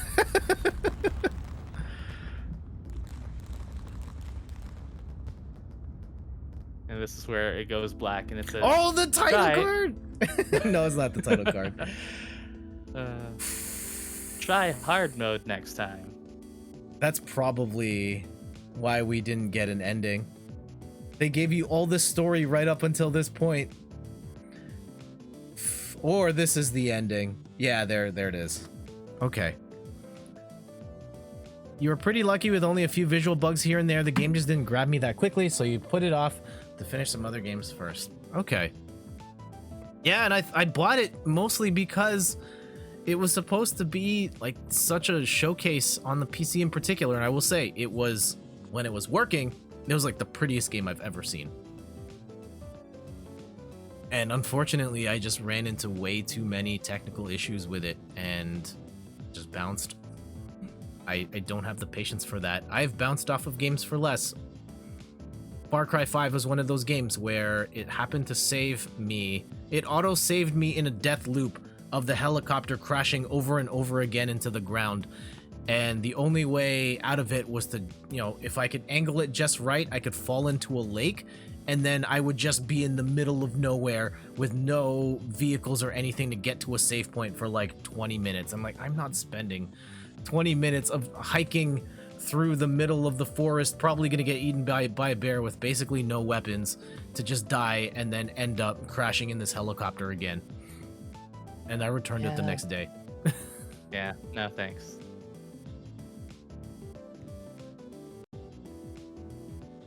Yeah, it turns out we probably needed all of the assists to get through that last bit. Yeah.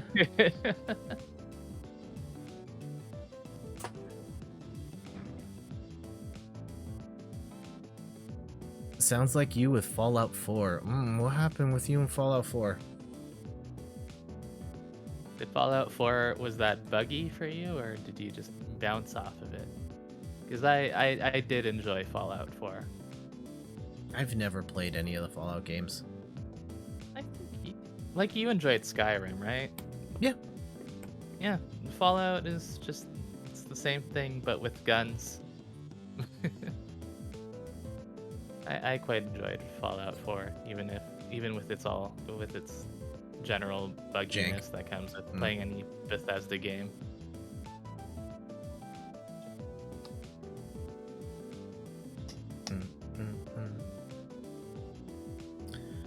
Localization with an S. So yeah, this is probably a British game.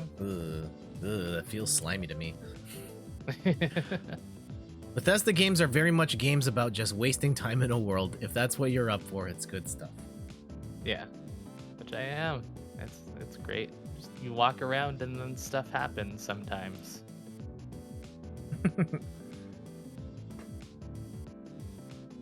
Rossi says, if you want something with any amount of depth, though, just with the glitches and Deathloop, I don't necessarily stop playing, but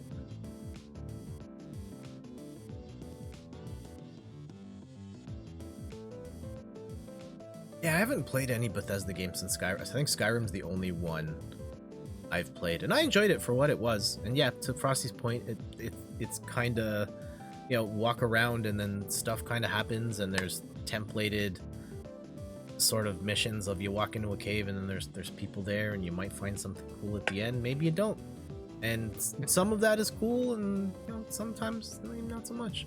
But it's a big space to explore.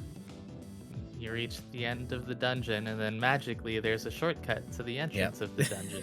Every single time. It's great. You could have saved so much time if you could work your way backwards. Just feel around the walls for the hidden door. Yeah. I refuse to play anything developed by them. Yeah, some of the games they like Doom. I guess, well, in a post Microsoft buyout world, we'll see what we can and cannot play.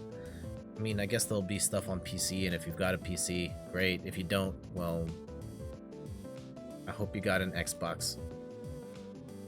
There it is. We did the thing. Is it gonna shame us now for using all the assists? Yeah. Yep, there it is. Oh no, minus 21,000. That's fine. Ooh. Okay. All right, we're gonna quit this online battle session. All right. Fighting tips. What is? Oh, is this just the? Yeah, flashcards of. There's a defensive special. What? I didn't even realize that. Oh, okay, yeah, X, yeah. I didn't. Yeah, the classified it as a defensive. I get it. Yeah, it's your get off me. Yeah, I think I only ever used the offensive special. What's in the extras? What are we getting ourselves into here? Blitz move. Yeah, I didn't use half of these techniques. We should have started with this. Character info, heroes, galleries. Okay. Oh, okay. That's neat. Yeah, concept art. Neato. I like it when games have this stuff. Yeah, I'm looking through the character info, and you can see the sprites from the past games along with the current art. It's great. Oh, Shiva's an old character. Oh, Skate. Hey. Oh, Skate's not here yet. Max Thunder. Gilbert Zan. ID and arcane games you like. Tutorials are for suckers. I agree. I probably would benefit greatly from doing more tutorial stuff. But then I just skip through it, even with Pokemon TCG. We watched the video, and maybe I wasn't paying full attention, and then Steph would be like, "Oh, you can't actually do that." And she is also better at reading the rules than I am. Ugh. But hey, we got through it. We got through it. I think we did all right till the very end, where it got really tough. I think at best maybe we could have gotten it with one step lower. But that final part was pretty hard. It was pretty hard. Yeah. And there's like 3 other difficulty levels even higher than that. So yeah. I mean, great for the people who want to play it on the hardest level, but for scrubs like us, I'm glad that we had what we had. GG's. Yeah, so thank you, Randy, for joining me on the stream. And again, Thanks for having me. Thank you to everybody that came by the stream tonight. I'm gonna look at the chat, read Upwards, Megan Plays Games, Frosty, Gaming Omnivore. Who else dropped by? I think Ian was here for a while, maybe still here. I think Yin was here for a little bit. Mullygoon. Anjum dropped by for a bit. That was cool too. And anybody lurking, much love to you all. And you know what? Thank you to everybody who's followed the channel over these past few years, hitting the big 4 stacks. That's pretty cool. And yeah, I hope we can continue doing this. It's an honor that you guys choose to hang out with me on whatever time it is. And I always hope it's worth your time, and I'm always trying to make this something that you enjoy being a part of. Whether, we're playing games or we're talking about Pokemon cards or I'm eating. We have snacks. That was the other thing. Okay, can we do like a very quick snack talk before we go? Sure. Okay, hot new snacks. I haven't tried these yet. Hold on, I have to pass by the money on the floor here. Ugh. Randy, you're running the show. If you're just tuning in, I'm Randy from InThirdPerson.com, a personal look at video games, board games, and other nerdy pursuits. We just finished Streets of Rage 4, and we are about to talk about snacks. What snacks are in store? I have no idea. I am very curious as to what snacks he has procured. I don't know if he brought this up last week. He brought Lays that tasted like other chips. Oh, maybe I'm spoiling things, or maybe he did. But there were Lays that were flavored like. Now I'm afraid I am actually gonna spoil it. Anyone wants to see? Oh gosh. Yeah, the floor is money. There's just there's TCG stuff here and just money all over the floor. And yeah, there's Snorlax. Let me switch this camera back. Let's see those Canadian snacks. Yeah, all right. Let me just set this camera back up. It's like super blurry right now.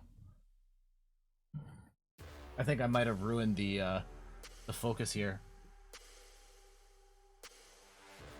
Yeah, I think this camera shot. All right, we'll go with this face cam. Also, side note, did anyone, Ian and Frosty in particular, we got some Slay the Spire art here. My Steph got that for me. It's pretty sick. All right, let me catch my breath here. Going up and down the stairs pretty fast. Little winded. We have some snacks. We've got chocolate or chips. Chocolate or chips. I'll take the first. Ooh, one from Fangamer. Yep. Chocolate. Chocolate. Okay. I'm going to actually try both of these. Steph gave me permission to try both. One of these I've had before. The other one is still sealed. So, first up, we've got Snickers peanut butter brownies. Now, brownies I find are hit and miss. Certain times they're overly dry. Yeah. And like overly bready. I find this one, I mean, we'll find out. It's been a little bit since I tried them. And we can see the packaging here. Kind of bite size. That's like a 2-bite brownie right there. Okay, Frosty yeah. says I was eyeing that one up, but the framing shot near my place closed because of lockdown, so you know, fair enough. It's a great poster. Highly recommend.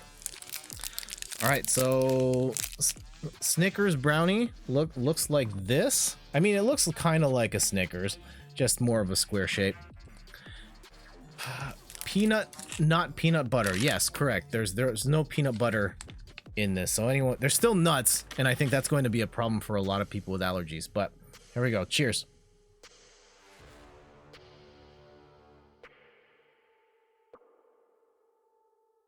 I'll try to look. I mean, you can't really see.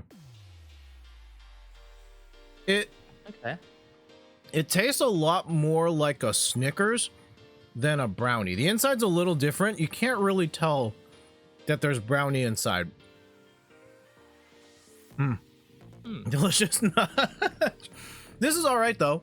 This is all right. It's a little soft on the inside. Like, it doesn't feel like a brownie, which is the big thing for better or worse. Like, it just kind of feels like a Snickers. Okay. Sorry, Randy? I don't think I've ever eaten a Snickers. I'm not like a huge chocolate bar fan, so it's like understandable, but I feel like at some point in my life I probably should have eaten a Snickers and I just haven't. Okay, I know what I'm getting myself into when I say this, but when eating a Snickers, there is a distinct the mouthfeel. You feel like you're biting through nuts, right? That's a big part of the experience. And this doesn't really have that because I guess it's more the brownie thing. It feels just like chocolate and you're not really feeling the nuts in your mouth. But don't clip that. Don't stop it. Stop. No, don't do it. And so yeah, it's chocolate. It's fine. These are okay. If you like Snickers, try it out. Oh, Megan plays games. Where does it fit on the candy tier list? These are good, like a slightly above mid-tier. And the other one, these are limited time according to the package. Once you pop, the fun don't stop. We've got some Pringles, but these are honey mustard flavor. Anyone here have some general thoughts, opinions on honey mustard flavor stuff? I can't remember the last time I had honey mustard anything. I generally don't have honey mustard wings. And that's the only food I can think of that is normally honey mustard flavored. Get some ASMR here as I pop this.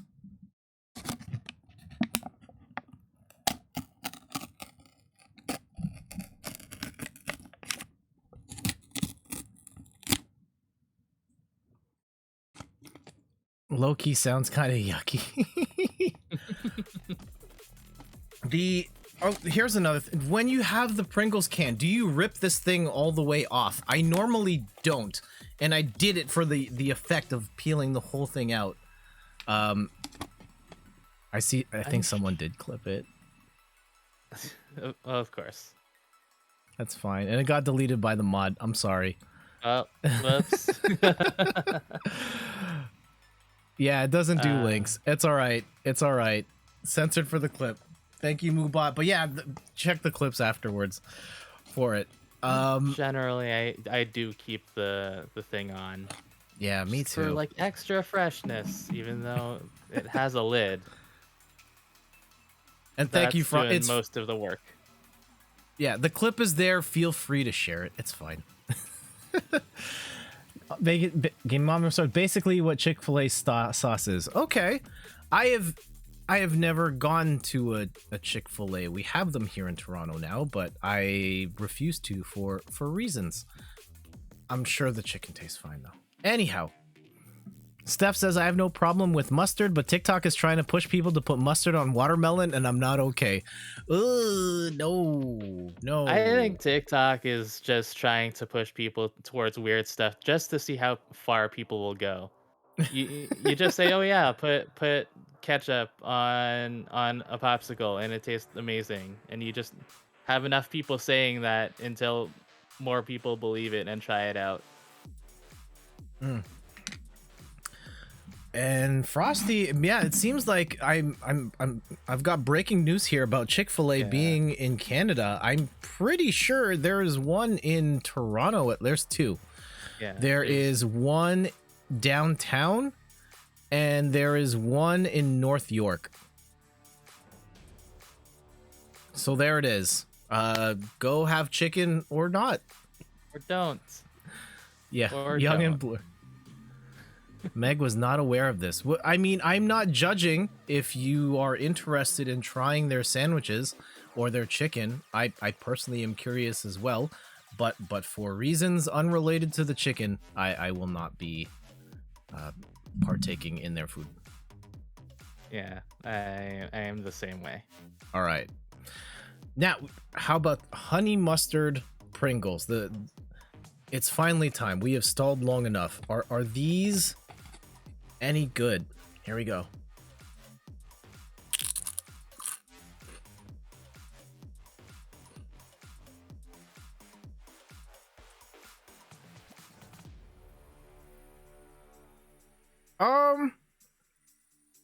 I need another bite. Give me a sec. I think I'm gonna need another chip. I'm not tasting much flavor at all.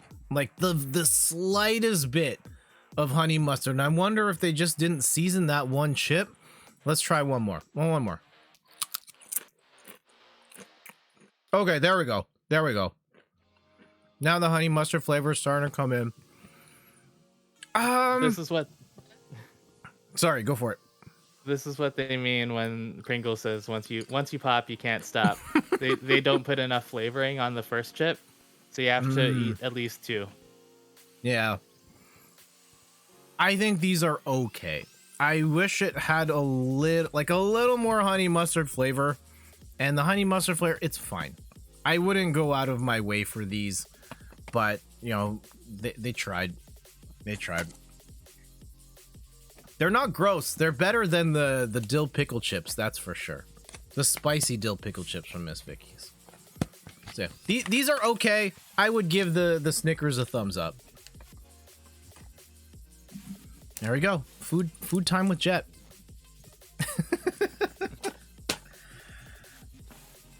The face doesn't suggest deliciousness. They're okay. I'm not wowed by them, but oh, Can I show you guys what delicious chips?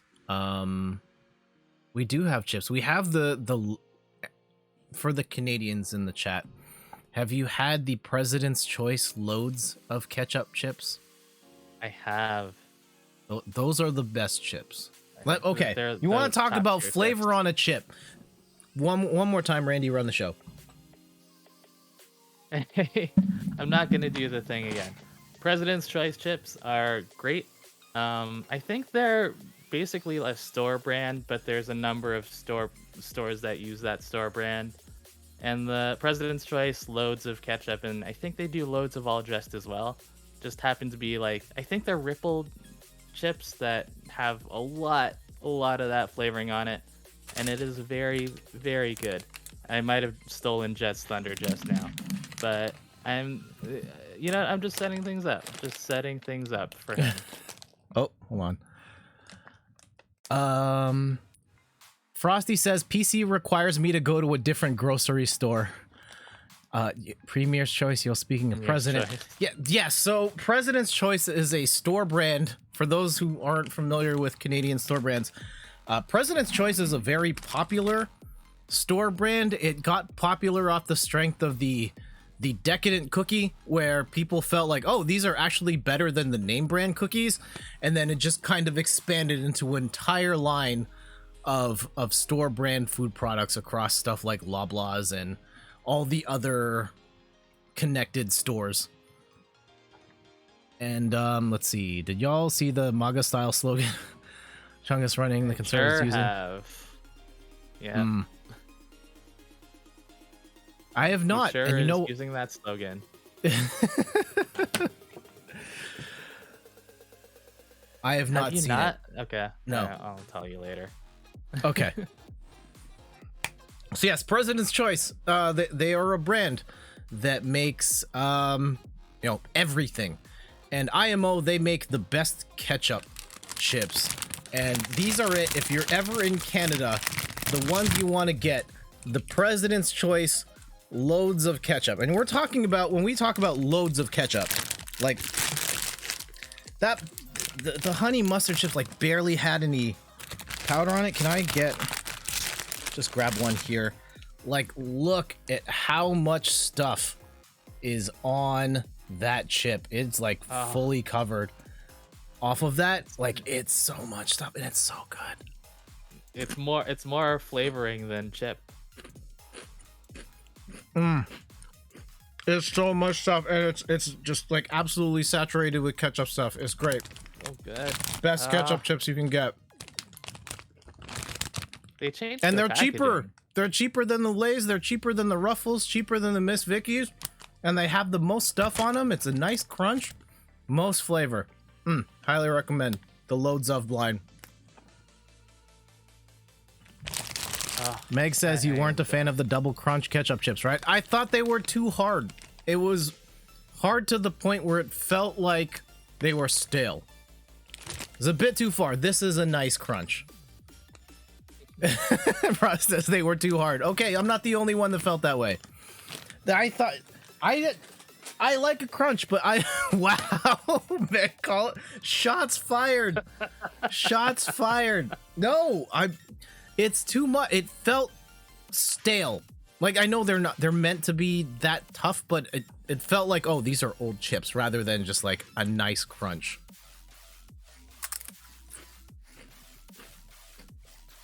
Yeah, I feel like the President's Choice chips have a decent thickness to them. Yeah, they've got a satisfying crunch to them.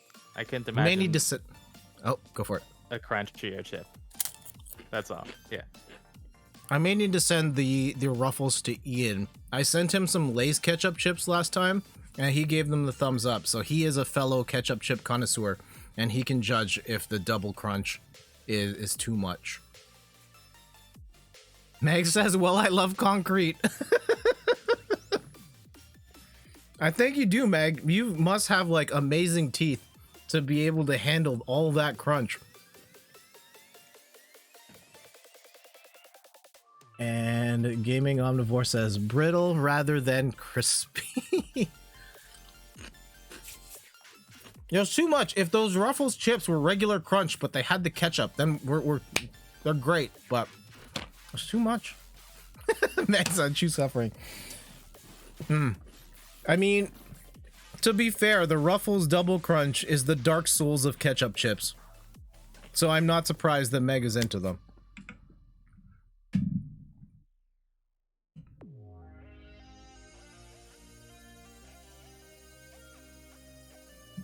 Yeah, it was an interesting design. That must be why you like them. Absolutely. I don't know. I just don't. I don't necessarily think to myself that you know what chips need, like more crunch. I don't know. Maybe I'm alone on that. Like, I thought that they didn't need to be that much harder.